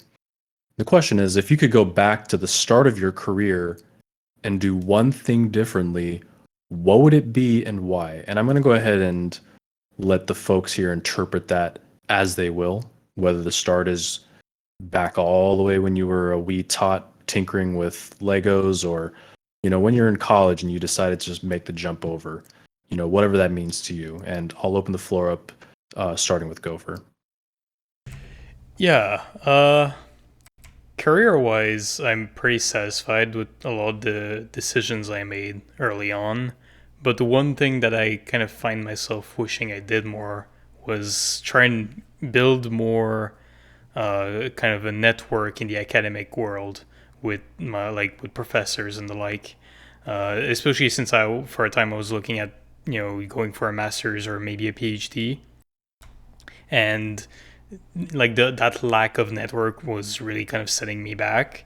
But like on the other hand, I had put like essentially all my time and effort like kind of optimizing towards industry, and that has worked out pretty well. But I think there might be like a balance to be reached between the two, especially since like early on you might not know if you want to go and get more like of an academic experience, so it can be a good idea to kind of cover cover both cases.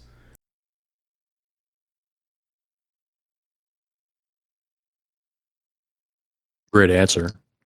Any input from anybody else here?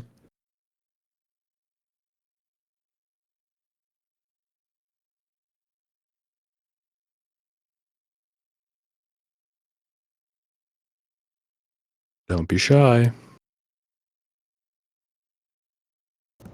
Trying to think of an answer because if the question was, what did we do, I guess, from when we were a little toddler all the way to college, what sparked the interest? Was that the question?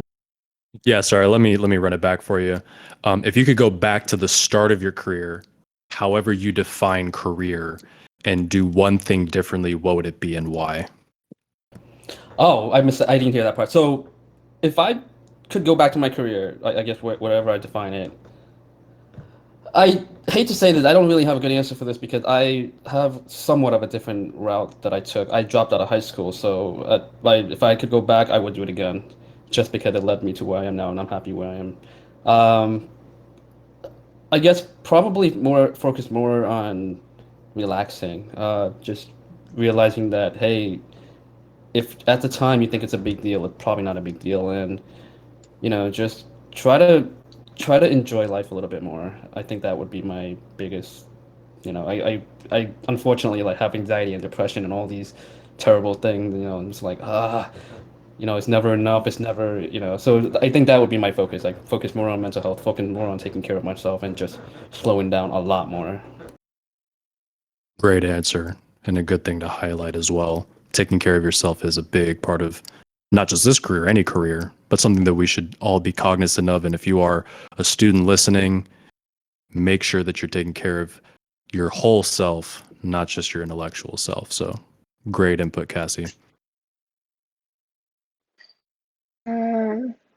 Yeah, I would also have kind of the same answer as Cassie, especially the beginning part of that, where you said you would, if you could do it all over again, you'd do the same thing. I would too, even though like sometimes I talk with my friends, I'm like, dang, I wish I was like that genius at that company who began coding when he was 10. Then I'd, get into Google without having to grind leak code, and I'd be a genius at work. And life would be easier. At the same time, like I'm really glad I went the route that I did, where I did a ton of exploration before I settled down on CS. And there's like nothing really to regret. I talked about how I was molecular and cellular bio, that in English, and then public health. But I did even more exploring than that, and I thought about business. I thought about psychology. I dabbled in everything and thought about everything. Did a ton of exploration, and if I were to do college over again, I still would not like apply with a CS major and like go straight into that. I'm really glad I got to know myself and my interests and did exploration before settling down on my career.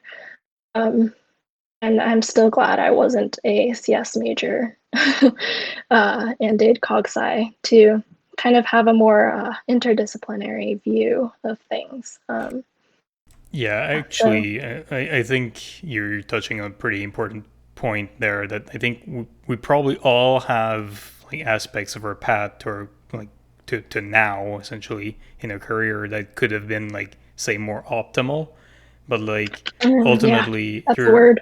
your journey through life in general is not like an optimization problem. It it's a thing where you just need to kind of go and figure things out as you go. That's a perfect way to put it. I think I'll give the opposite point of view is that I wish I did more, I would say, conscious long-term planning in my career, in the sense that I ran into a few roadblocks that if I had known about them slash like foreseen them earlier, I could have avoided. So some of these being like, to use a probably contrarian example in this chat, would be say like prepping interviews, or at least studying stuff that would be relevant to interviews beforehand, instead of say like cramming and failing at the time of. Other things would be say having more of an idea of like what subfields I want to get into. Subfields being say like front end, back end, ML, AI, or forever, because there are some things that do have quite a barrier of entry in this field. The largest of which is probably actually U.S. immigration, but there are other things that do have pretty high barriers. ML, AI probably be the biggest one of that. You love to see the variety. There was no, as we said, one size fits all answer. Some people wanted that, play the field mentality. Some people think they should have focused a little bit more. And for the record, I think I'm more in Semi's camp. I wish I had, had the chance to really drill down on what I wanted earlier in my life. But I'm here now, talking to all of you, wow, we have 38 people listening in right now. That's crazy. So it's been a worthwhile journey, I would say, no matter how you got here. Kevin, I didn't know if you wanted to add anything, but if you didn't see the question, it was if you could go back to the start of your career and do one thing differently, what would it be and why? Buy Bitcoin.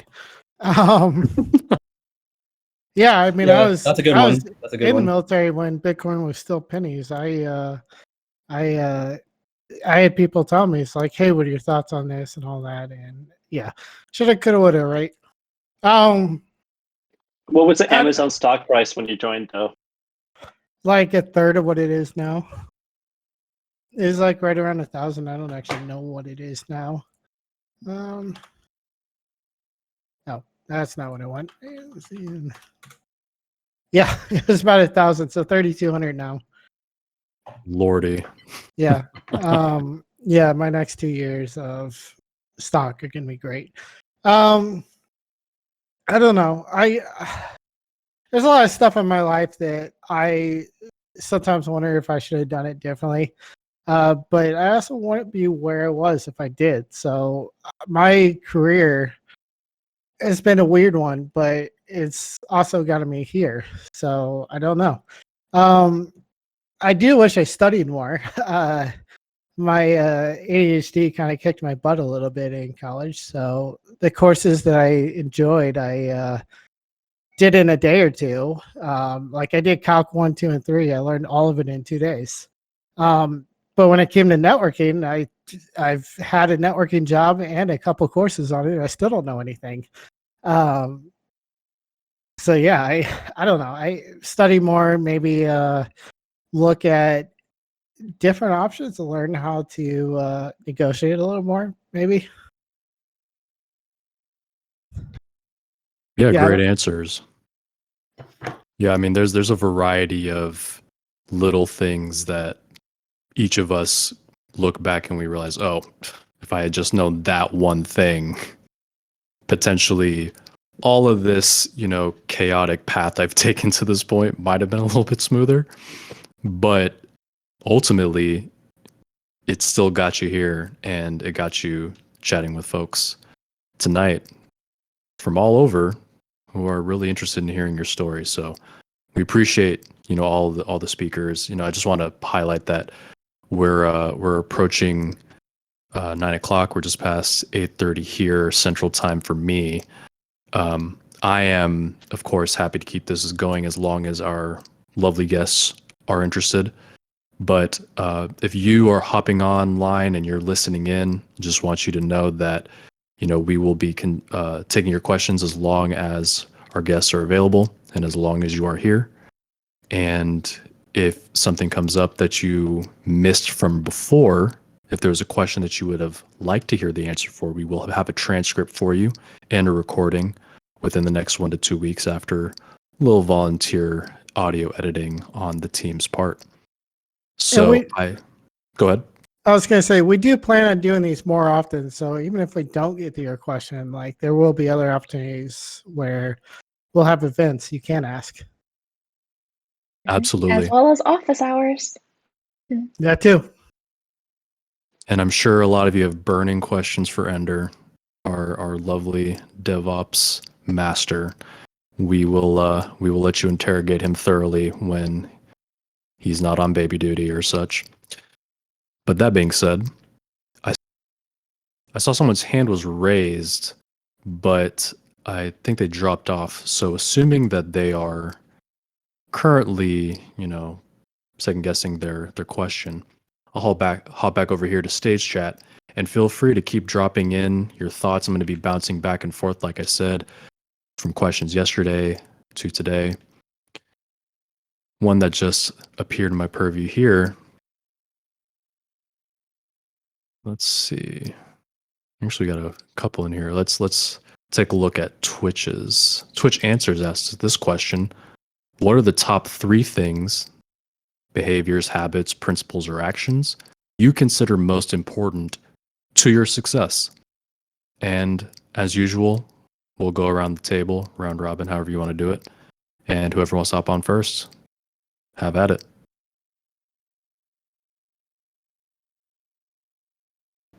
Top 3, I guess, trait that contributed to my success. Is it okay if I only do one? Sure. Yeah. Whatever you're willing to share. Well, I realize sometimes I'm talking and things doesn't light up, and I'm like, oh, I have to press talk to talk. But I guess only one would be probably just realizing that, there is no right path, and just go with your interest. So that was the way I chose my master's degree. I was like, look, I'm interested in cybersecurity, so I guess I'll go down that route. I didn't really plan too far ahead, other than knowing that it made the most sense at the time. And it's sort of a long story for that one, but I guess just sometimes you just have to trust yourself and just do it.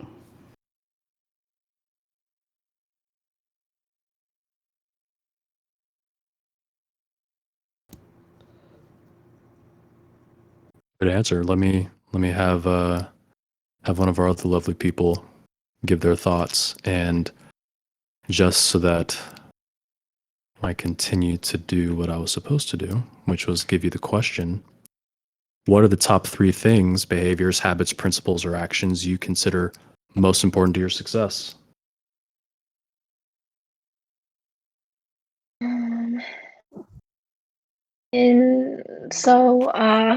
Top 3, I feel like, if you mean in career success, or I guess even life success, I think, at least for me personally, is so wait, these were characteristics or like what was it exactly again? Top 3? Habits, behaviors, habits, behaviors. and principles. Okay. Um, Or just specific things that you did that happened to pay off well for you. right. Okay. So I'd say number 1, actions. Like I mentioned before, I feel like that's how I got my foot in the door. And that's how I continue to like get referrals and new opportunities. Even if just through like communities like this, like Ender the other day just like gave me this, like introed me to a community manager because I was interested in community management. And I feel like so many of those spontaneous connections happen just because you meet people and then you meet their friends, and then their friends, and like your network just keeps expanding, and that opens up so many opportunities. So I'd say that's the number 1 thing. Then for the other ones, I think just being confident and putting yourself out there and actually taking those opportunities and running, and believing you can really do something with them. Like just because I was studying bio for many years, I was totally fine transitioning into CS. And then just because I've been only doing CS for my career for the past few years, doesn't mean that I can't try out community management and like so many other different experiments. Like there's so many things you can do in life. You just have to the opportunities. Do it. Absolutely. Thanks for answering. I'm gonna poke Semi. What you got? For me, you'll have to excuse me for using some Amazon internal tools, but I think the strongest life principle almost is bias for action. I think in terms of like life philosophy, it's like very few things will happen to you because of luck. Life happens to you when you meet the intersection of like luck and effort. And I think a lot of the best things in my life happened because I took chances, because I decided to do things instead of just kind of like sitting there and waiting for opportunities to come to me. And this can be phrased in terms of careers, it can be phrased in terms of friends, in terms of life adventures. And yeah, I think it's probably the one of the most important principles, at least to me. Second one would be earn trust, but I think I'm going too far into like into Amazon at this point. But definitely just being someone both like trustworthy to your friends, to your colleagues, to your mentors and such, being someone that is dependable and being just like a general good person. And I think it's a good rule of thumb just to like make life decisions by. And I would say that the third is just like knowing when to quit and when not to. There's life and career are also a element of risk. I can definitely remember all of the times. Okay, maybe not all of the times, but a significant times of the times I failed, and I can also recall some of the times where I decided to keep going. And I think those times where I did fail and try again were some of the most rewarding. Some of these being like some of the companies I applied to got rejected many times, and sometimes even like the third, fourth time I would get in.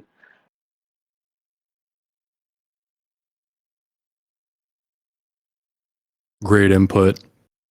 And I just want to say that you will absolutely be roasted later and off topic for this, but thank you for sharing your insight. Very valuable. I'm sure Kevin has some similar insight due to his experience at Amazon, but I'm sure he also has his own thoughts that transcend just the leadership principles. He's already getting arrested in a couple of places. It's pretty great. I'm surprised he didn't say something like bananas. I don't know if I'm going to go by leadership principles. I mean, I have my own. One is stop burning yourself out. It doesn't help anyone, yourself included. I actually burned myself out to the point I moved over to Boston and played music for a year while working for another company, software engineering still. But that's important. The other one I always go by, and everyone's going to hate it because it goes against everything you were taught, but the grass is always greener on the other side. I follow that principle because I always chase down the better opportunities, the better careers, which is pushing me up in my career. I'm becoming better because I'm always striving for what's next or where I'm at now and how do I get to the next part. Sometimes that's not staying where you are. So yeah, that goes against basically everything your parents said for grass is greener. Yeah, I guess that is bias for action. Only yeah. There it is. Yeah.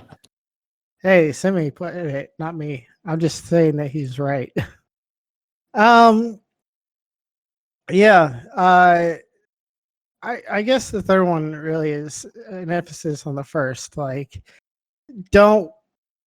I'm not saying it's a good idea to not put work first because you want to retire, but don't let it take over your entire life. Like, do other stuff. Like, go have fun. Go learn to fly a plane or go play music or something like that.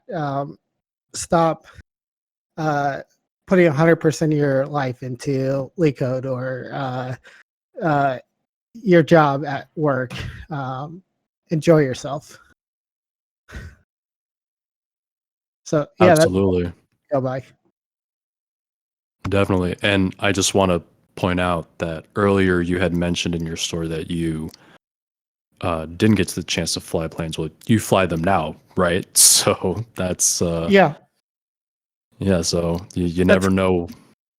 that's because I sought out greener grass, got more money that I could pay for flight school. There it is.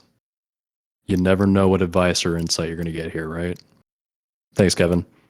Gopher, I know you've got to have something. Yeah, actually. I think I'd boil down kind of the two main things that helped me so far, like in my career and in life in general. I think the first one is having a capacity for introspection, for being able to like look at my current situation and like what I'm satisfied with and what I'm not satisfied with, and then kind of formulating a plan to like kind of resolve some of the issues I have, and also like just in general having like a mindset of like personal improvement in pretty much all aspects of life, not just like career and software engineering, but to me like just continuously like caring and striving to like improve myself has just kind of worked out very well. And I think that combined with like some of the wonderful leadership principles at Amazon that Semi pointed out of like trying to be proactive and put yourself out there, it's just been working out very well.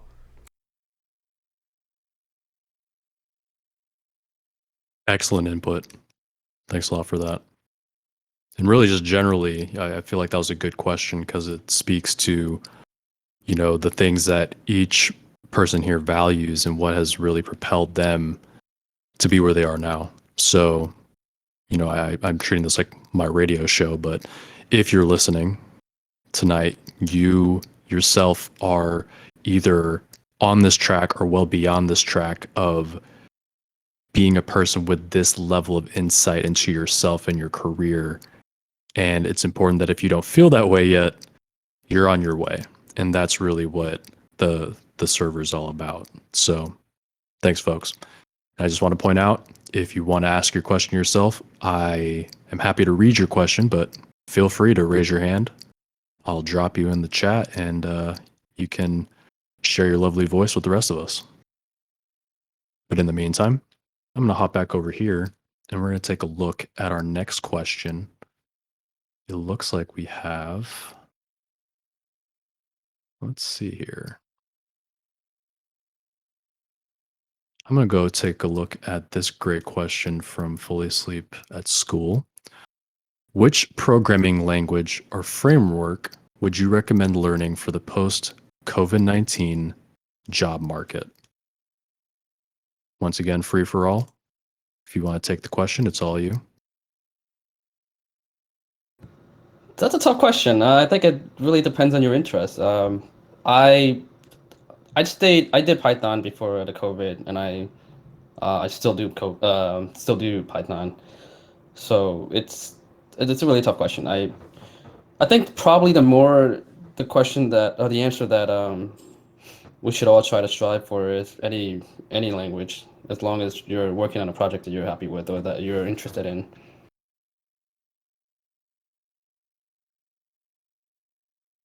Yeah, and I mean, it's no secret that like I'm a programming language nerd, and I have some languages that I greatly prefer than others.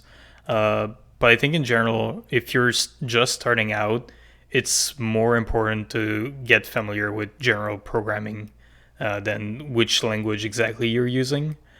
I do think it's important to eventually kind of branch out into other languages just because they can use very different paradigms, and being familiar with the different paradigms can help you even in languages that don't use them. Like being familiar with object-oriented patterns can be sometimes useful in the functional programming context and vice versa.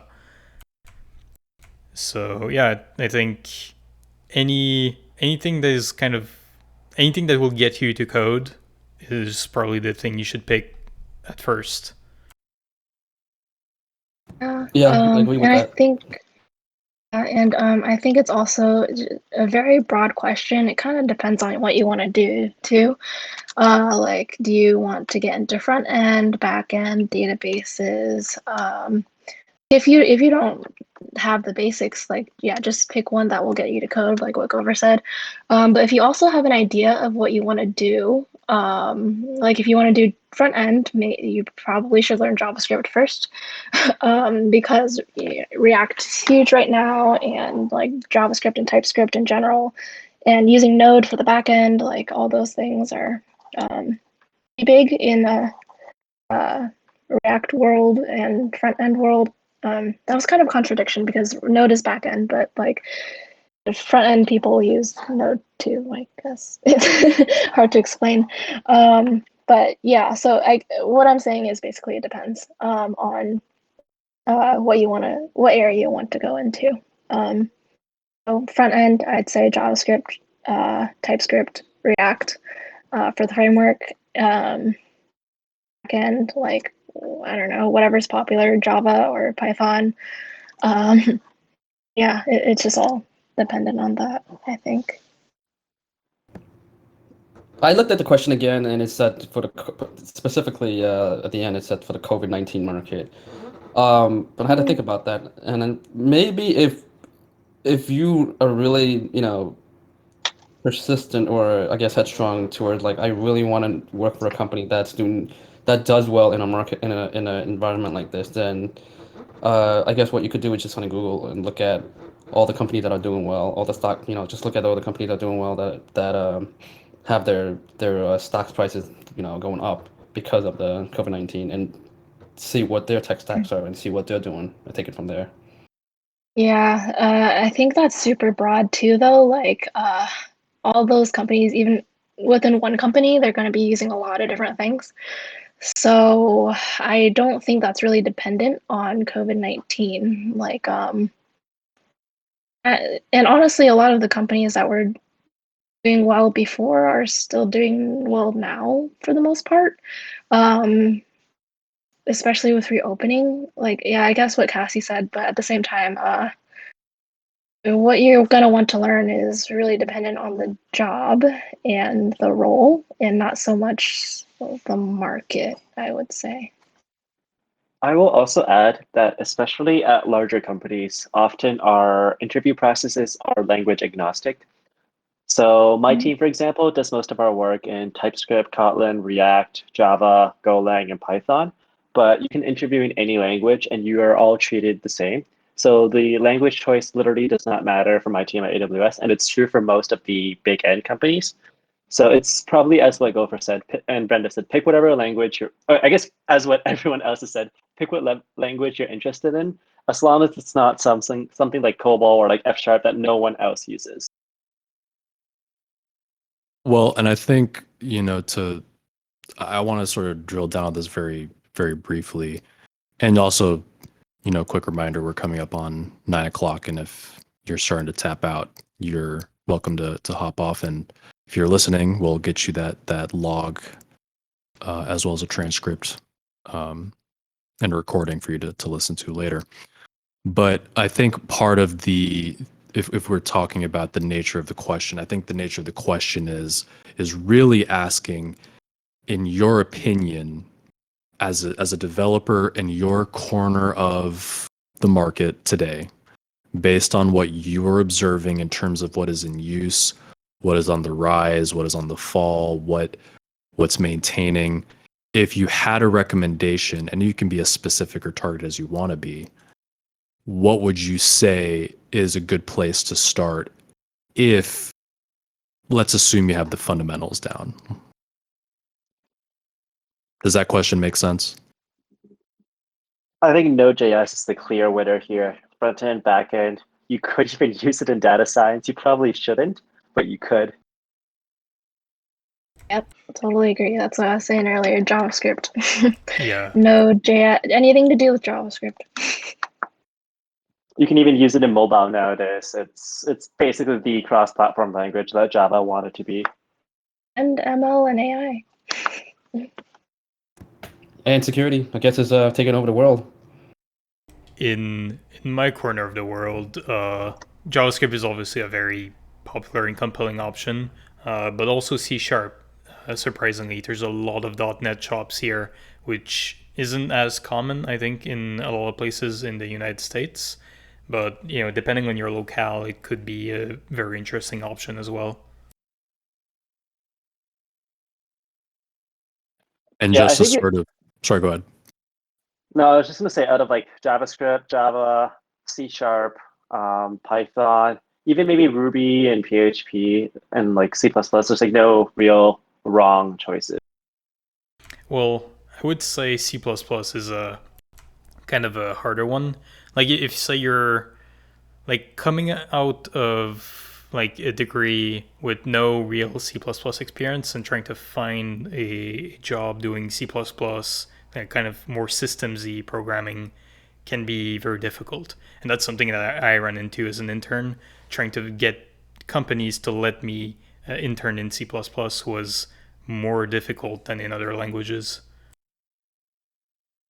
But absolutely, if someone is aiming for these kinds of positions, they should try for it. It's just if the goal is to get a job, it can be a bit of a rough one. And that's something that I wanted to highlight very briefly was, the nature of everybody's careers here. There's some overlap. Obviously, we have 2 Amazonians in the house for one. But everybody's career is so varied that it can be pretty difficult to assess what is the specific language that is right for you, the individual. And so the question becomes, who are you? What matters to you? What are your goals? What are your values? What kind of career are you looking to have? And you'll note that anytime somebody pops up in the chat, most often Semi or Gopher, they will sometimes have diametrically opposed views on what language is their favorite at the moment and what they enjoy and what they use at work. And so, here they're relatively in agreement from a principle standpoint, but for anybody listening, it's important to evaluate, what kind of career are you trying to have? What interests you today? And let your interests sort of guide you, because it may turn out that this advice right now to learn Node is not for you. It may turn out that you're that C++ person that really loves that optimization that people like Marashi would yell at me for, that you should be using Rust for instead. But the point is that you should know your path by essentially making it as you go, and take their input here as a part of the list of options available to you. You have a lot of choices in front of you. So once again, getting off my soapbox as MC.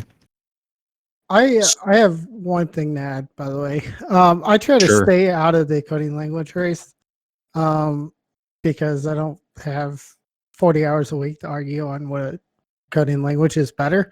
The best advice I got, and I give everyone else, learn 2 languages. One that you're an expert in, and another one to showcase that you can learn other languages from your expert language. After that, you should be able to migrate over to anything except for like Haskell. That's kind of my advice. And if you want to do that advice, I think I'd follow one dynamic and learn one static language. Learn languages that are pretty different, rather than say like you learn JavaScript and TypeScript, you really just learn one language.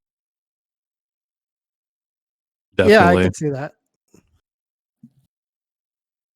Yeah, definitely being able to show your ability to bust outside of your comfort zone and work in essentially a sphere that is not really relevant to your expertise. That's, I think, the spirit of what Kevin was getting at and what Semi expanded on was, for those of you who are very, very comfortable with Python, maybe it's time to put Python down for a minute, pick up Java, or if not Java, maybe one of these lovely, newer languages like Rust or something.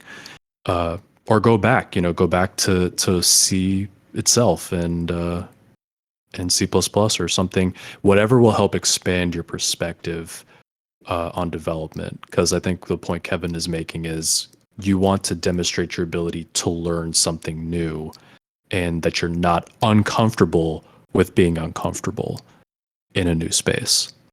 So great answers, everybody. Thanks for helping me expand on that. So with that being said, I just want to highlight once again, if you want to ask your question directly, we'd love to hear your lovely voices. But here, I'm going to go ahead and come back to the text real quick. And I see here we have, oh, here's a nice question. Any opinions on the best way to negotiate salary? Most articles say to not say a number first, but I prefer to give a number first on the high end of what I want.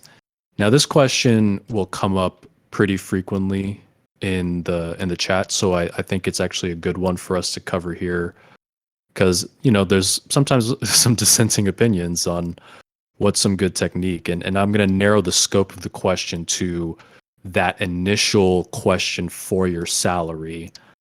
What do you do in a situation where the recruiter or manager is asking for a number? And I'll let anybody take this question. I guess I'd start out by saying if you give a range and they give you a number in your range, don't try to increase it afterwards. You'll get your offer retracted. I do your research. Know how much you're worth, how much you're willing to take to leave where you're at. If you're a student, you don't have much wiggle room. If you're happy where you are, you have a lot of wiggle room. My best negotiation was when I tried to say no. I often say no to companies by giving them a number that I expect them to say no to, and a couple times it works. They give me that number. Amazon being one. Basically, you just need to back up your number with either evidence or other offers, or say, hey, I'm happy where I'm at. If you don't give me what I want, nicely, please don't say it that way. I'm probably going to stick around where I'm at. Far as numbers go, that's usually based on cost of living, where you're at, housing, where you're at now and where you're going, because you can make $90,000 in Kansas City and go to California and make 110. That's a pay decrease, even though it's an increase. So factor that into what you negotiate. Say, hey, where I'm making here, I need an increase of X. If you evaluate that at cost of living for California, that's Y. I need at least Y. Yeah, some tips I have basically for that.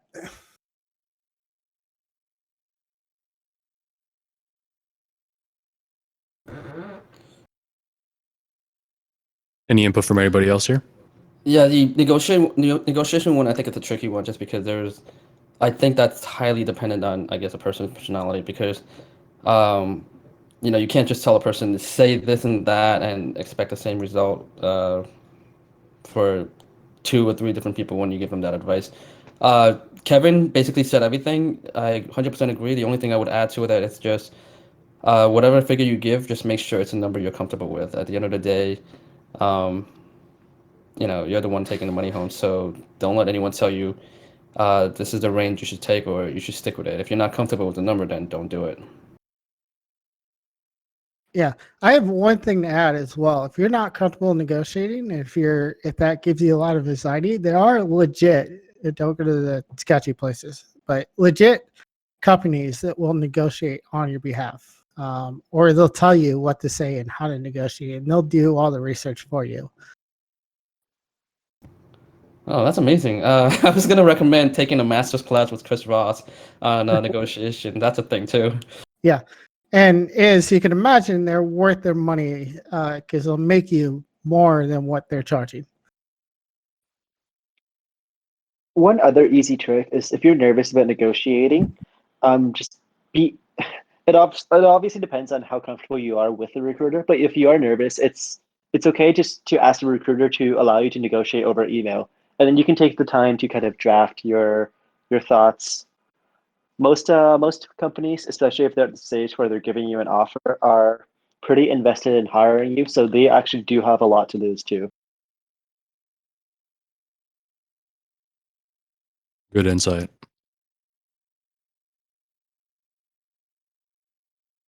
Any thoughts from anybody else? I'll also respond to the how far can you push on these negotiations. It depends on your level and the company that you're negotiating with. Most companies, I would say big companies are very strict in terms of leveling, but their bands tend to be both very high and very broad. I've seen stories of people negotiating basically 150K year over year promos within the same band just by a simple email.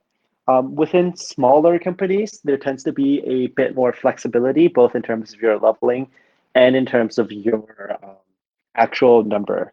The percentages can vary very widely. And again, the easiest way is still just to have competitive offers. It's really hard to push companies to go like above their expected range or above their band. But if they really want you and you have something that's hard for them to kind of convince you away from, then it's possible. Anything is possible. Yeah, thanks for taking the question and expanding on it with that input from Johnny Beef in the chat. Yeah, negotiations can be tough, especially when you're newer. When you're younger and you're sort of doing this for the first or second time, and you don't really know what you're worth, or you're not super comfortable being confrontational. I know that, I'll speak for myself. I won't speak for everybody, but my preference is that I don't, cause conflict. So it can be difficult approaching a negotiation because at the center of it is you disagreeing with what somebody's offering you, and you have to, stand your ground and say, no, this is what I'm worth. This is my number, and doing your best to stick to it. And that can be hard when it's early in your career. So rest assured, you're not alone.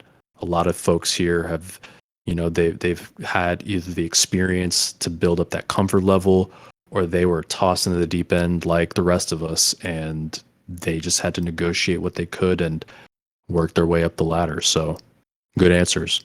Yeah, and I'd like to add that I've essentially gone through my first ever negotiations for when I was applying for my first job, like 6 or 7 months ago, and now again recently.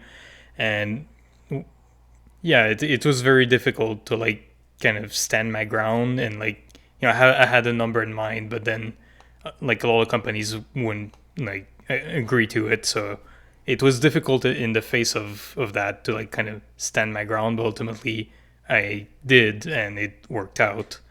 And I think what really helps, like Kevin said, is to just know your market really well, know what's possible, what's typical, and kind of play to your strengths as much as possible. Like in my case, I had a lot of internship experience, so I was able to kind of argue my way into a higher than typical offer for my first job.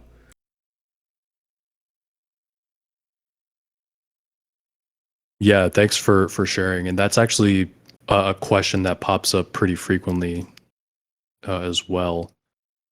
The idea that you're not just negotiating for that first job and getting your foot in the door to the next job. Sometimes you're just negotiating within the job itself, and that's pretty great.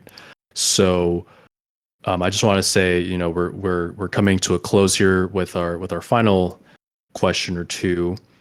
We've been here for a couple hours, and I want to again thank everybody for sticking it out and chatting with us tonight and vibing. And we're gonna hit the crew with a pretty lighthearted, pretty good one here. So we have, what is your favorite downtime activity? How do you unwind after a long day of work? And I'll open the floor up to everybody.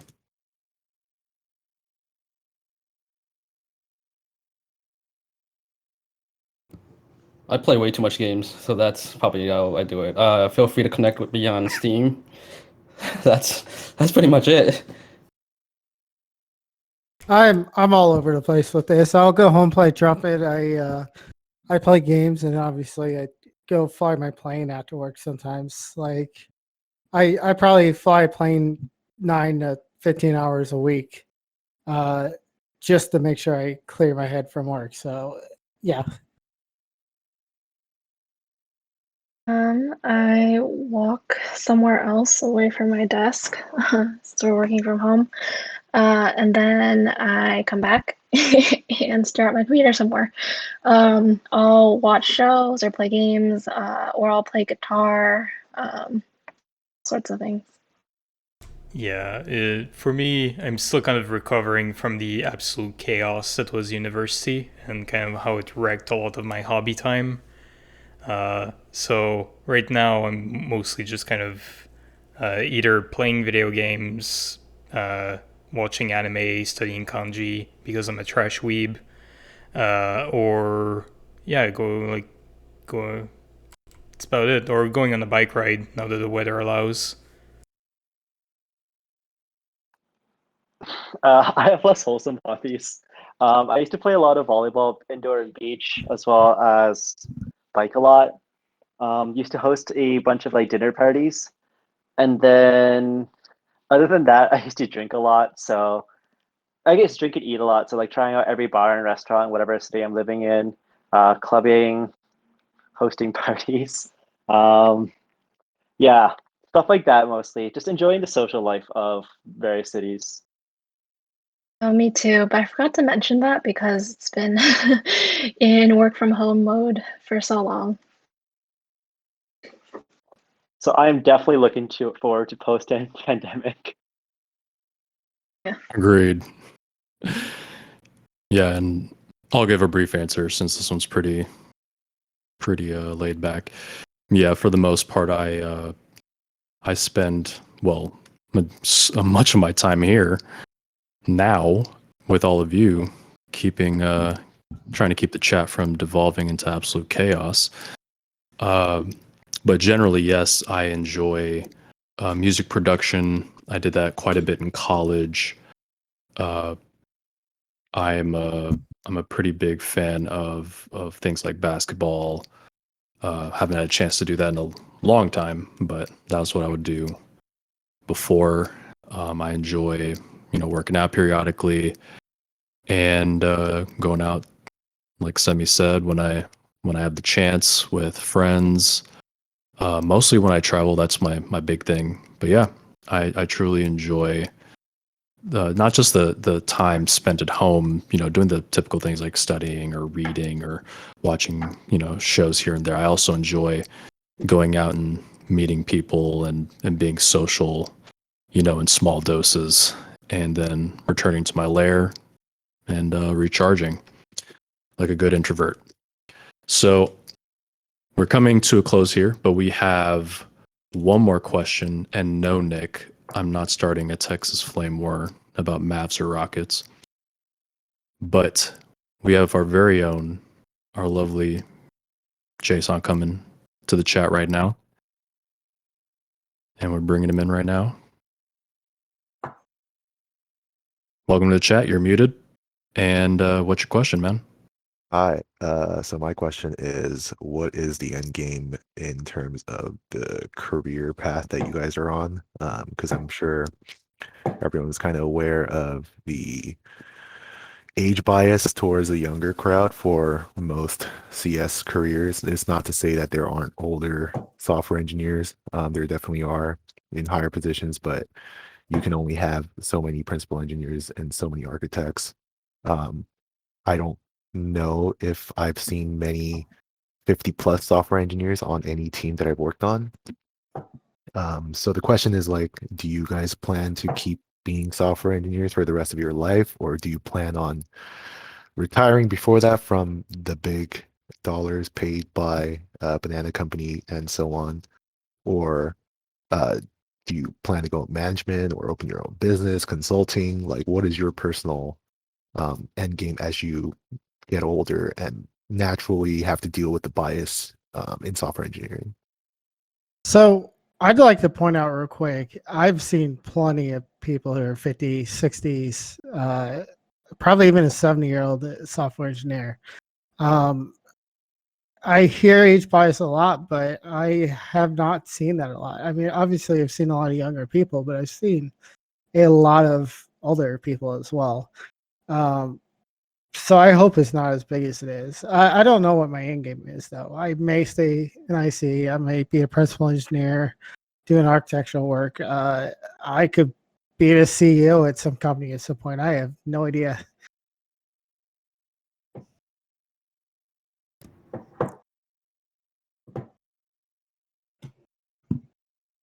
Yeah, let me get some answers from Cassie or Brenda. What do you think? Brenda, you want to go first? Sure. So, gosh, one of my AirPods ran out of battery. This is weird. Hold on. Okay. I think this is really varied for me. Just like I've changed majors like 5 times, I've changed my end goal kind of 5 times.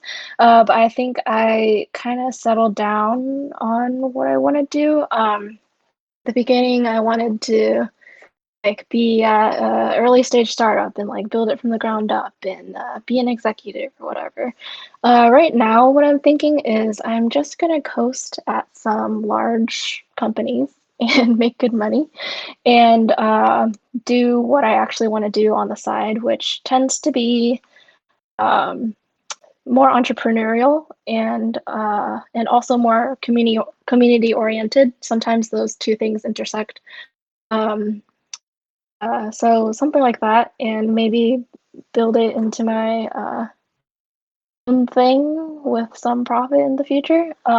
So I think that's one thing. Another thing is like if none of my entrepreneurial pursuits work out, I would probably just soft retire soft retire from engineering at like 40 or something, and do the things I actually like to do for like part time, and then travel with all the money that I made.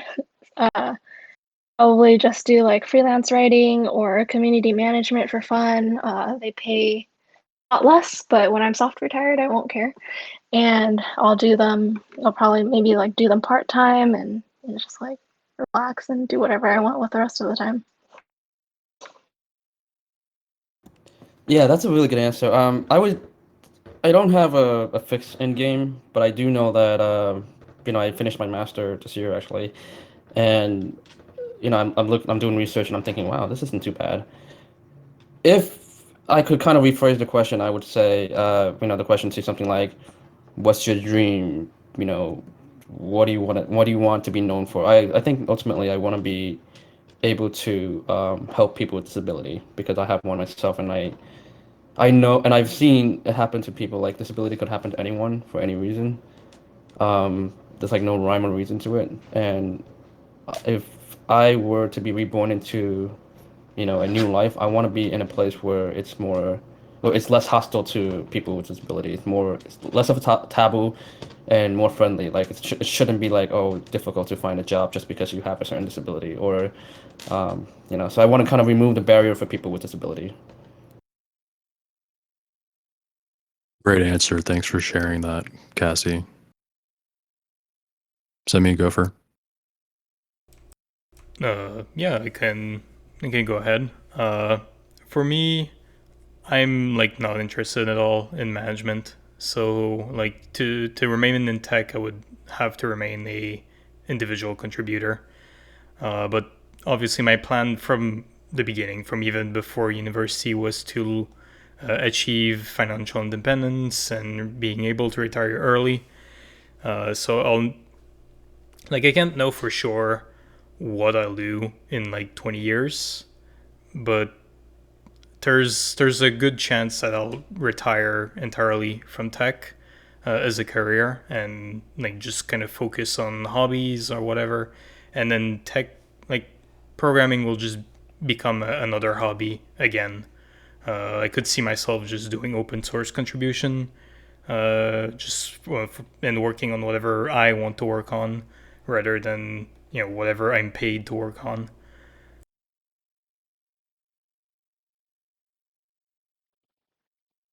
I think for me, in terms of long-term mission, kind of echoing what Cassie said,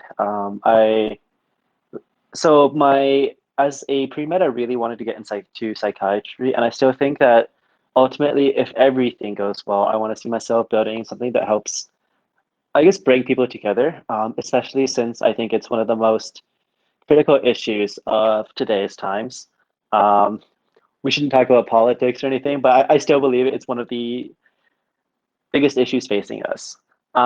If not, though, it'd be like, yeah, I think I'm in a pretty comfortable career, and I think I would like to see how far I can go, whether that's climbing the management chain or just trying to see what impact I can make on other people. And yeah, that's kind of what I want to see. But let's be realistic. Tech is pretty comfortable, and maybe I just start coasting. Maybe there's not to like roast companies, but it's like joining Google or like Microsoft and just enjoying work-life balance. Maybe it's doing quant finance and selling out. So who knows?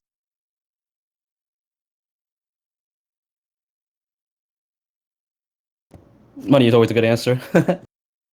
Yeah, completely understandable. I'll be brief on mine. My original plan coming into this field was to sort of recapture something that I had lost growing up, which was my love of invention. Growing up, that was one of the things that I loved to do, was building things, sketching out ideas for concepts, things of that nature, and attempting to implement them with whatever scrap I had at hand. So coming to this field and realizing that I can bring to life ideas through essentially the written word was just something that was really profound for me. It was profound for me as a kid. I lost it a little bit and I recaptured it coming back into the field later in life. And my long-term goal is to essentially reach a place where I'm able to create tools, release them into the world comfortably without worrying about my ability to take care of, my mother, my brothers, my family at large, and making sure that I can continue to, lift as I climb, because that's one of my principles in life. And so that's ultimately, I know that's not a very specific answer, like become CEO of a startup or something. But in terms of general life principle, that's what is really core to me. I could see myself, assuming Discord is even here in 20, 30 years or whatever we move on to, I could see myself continuing to do this kind of work and service for folks.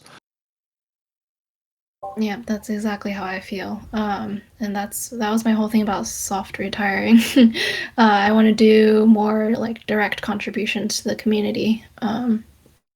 And that's really always been my goal in life, to make great communities and just do good things. Yeah, definitely. Jason, I hope that was a good answer or set of answers really for you. Thanks for reaching out and raising your hand for us. Cool. So we have one more. We're actually gonna do something a little interesting here. We actually have a response from the crowd, and we're gonna try and experiment with this. We have our very own Sai, one of our I don't even want to say senior developer, that really undersells it. She brings a lot of great content and input to the server, and we just wanted to hear some of her thoughts real briefly.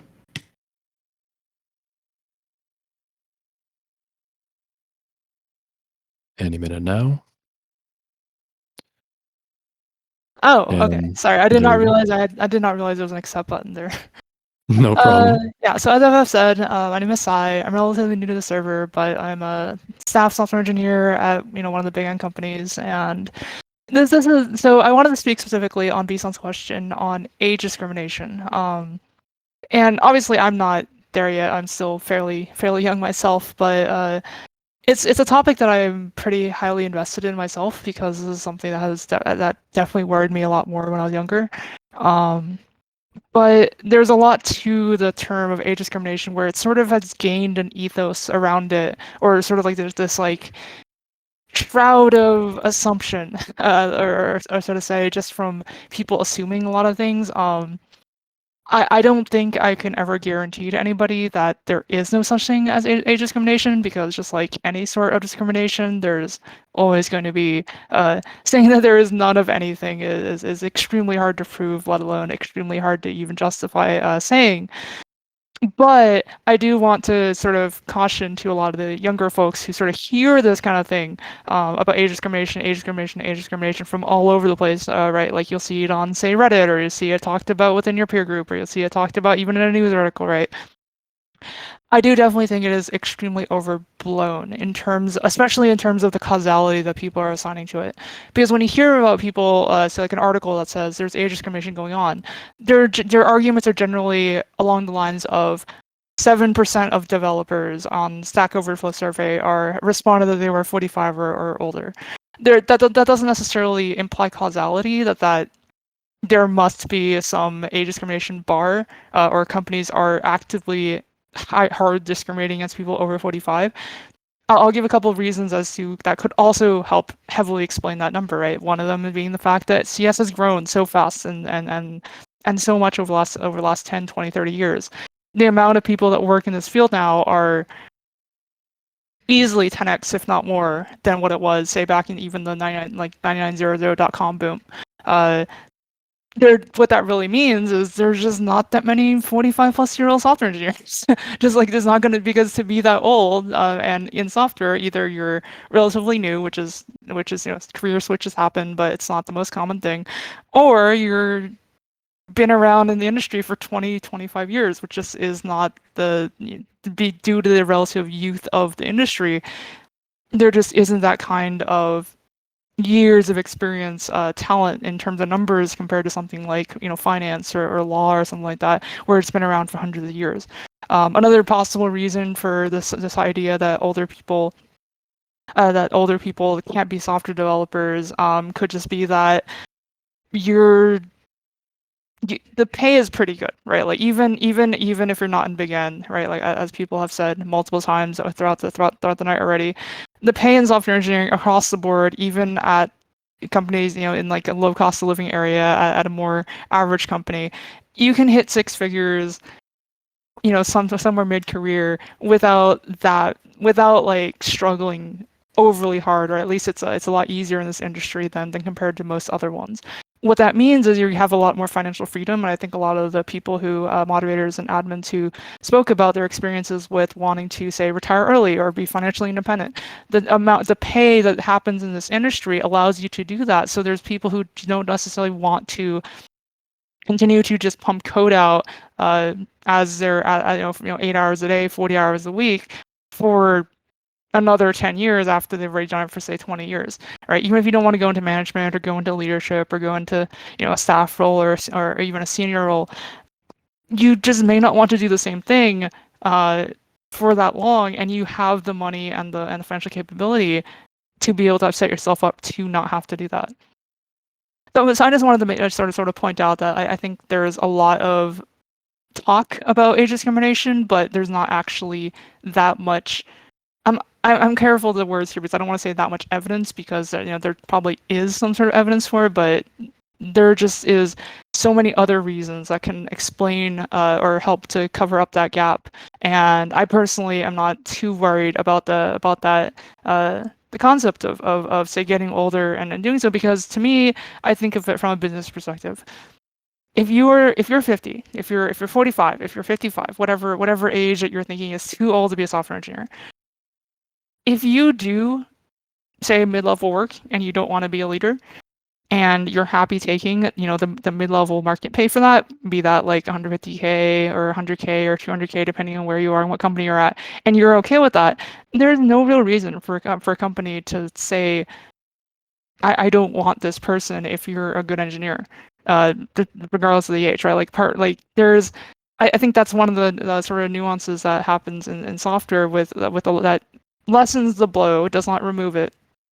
For a lot of these supposed discriminations that people overly worry about, which it just comes down to it's bad business to discriminate. And I think in the end, companies want to make money, which is why you see a lot of diversity, inclusivity, and belonging initiatives in industry now, because there is a lot of history around discrimination, a lot of history around these kind of practices, but it doesn't pay to do that. And any good company doesn't, you don't want to make decisions that are bad for the company. And it is a bad decision to not hire someone who is qualified and who wants to do the job. So, and that kind of anti-discrimination and good work that people are putting in to make sure that this is not a problem, or at least is much less of a problem moving forwards, is pretty hopeful in my opinion, because it's definitely moving in a direction that's pretty good, I think. Sai, as always, with great input, and I just want to highlight again that this is a trial run, and so having somebody come forward with input to help us test out this format is really great for us. And Sai, you touched on a lot of great issues that will likely spark a ton of questions across the board, if not in chat tonight, then in AMAs in the future. So I just want to say thank you for taking the time to articulate your thoughts and expand on the topic that we had before. Yeah, I'd like to second that as well. That was great. Thank you. Also, just in general, maybe I'll apply to be an official contributor, but label or not, I don't really care about that. If anyone ever has any questions to ask, feel free to ask me. I might not have the time, I may not. I think a lot of people know I'm kind of like in my last week or two of my job right now, which is why I have more time to sort of interact with like an online community here. And I probably won't have that once I start my new job in 2 weeks, but I do sincerely love just helping people and answering these kinds of questions for everybody. Mentorship is one of my favorite things about the job that I do. So if anybody has any questions, feel free to ask it. I try to answer the ones that I can. Nice. Beautiful. Thank you. Awesome. And I want to also, point out a quick aside. We're wrapping up here for this evening. I believe we have a couple additional thoughts here before we wrap up, but I just want to very briefly touch on the fact that we have contributors here and senior folks and people who continuously give up their time and volunteer their thoughts. I know that to some, folks who have a surplus of time, that hanging out here in CSCH is, it's something fun to do. It's a luxury, right? But taking the mental energy to volunteer, speak your mind, and share and engage in long-term conversation, that's what giving back is all about. It's going beyond your personal needs and giving to others, and that's something that we really value and appreciate here. So I just want to make sure that to those who are listening, when you're here in the chat, when you're talking to these people with these senior tags, or those who are speaking their thoughts to you, just be mindful of their time, be mindful of the questions you're asking, be thoughtful as they are, meet them where they're at, and be cognizant of the fact that, you might not get the exact answer you want now, but in time and through further discussion, hopefully your answers will come to light. So we're coming to the end here. Brenda, Kevin, did you have any additional thoughts that you wanted to add before we wrap it up? Yeah, I guess I could take over here. First and foremost, thanks, FF, a lot. I probably can speak on behalf of everyone. That was great. You're absolutely a wonderful host, and I hope you keep doing this for us. Yeah, this was a lot of fun. I loved all the questions we are learning right now. This was a trial that lasted 2 hours and 45 minutes so far, plus our 30 minutes beforehand. We are going to be doing more events in the future. We want to do something like office hours where you can join and ask questions. Questions like this, or questions for your career advice or programming or interviewing, things like that. Ideally, we're going to be doing that once a week. We're also looking to do more of these AMAs. We've had thoughts on doing happy hours for the server, game nights, and our stage events. So we are going to be having more of these. So we're sending out feedback. We'd love to have your feedback on what you would like to see and what we should do next. And also remember to do the event notification as well, so you can see when these are starting. We'll have a schedule at some point. Yeah, so that's what I have. Yeah, just to kind of reiterate what Kevin said, this was really awesome. FF has been an amazing host, and thank you everyone who is here speaking today for just like being here and sharing your perspective. It was really great to hear everyone's journey and everyone's thoughts. And this was super fun. So can't wait for the next events that we'll have.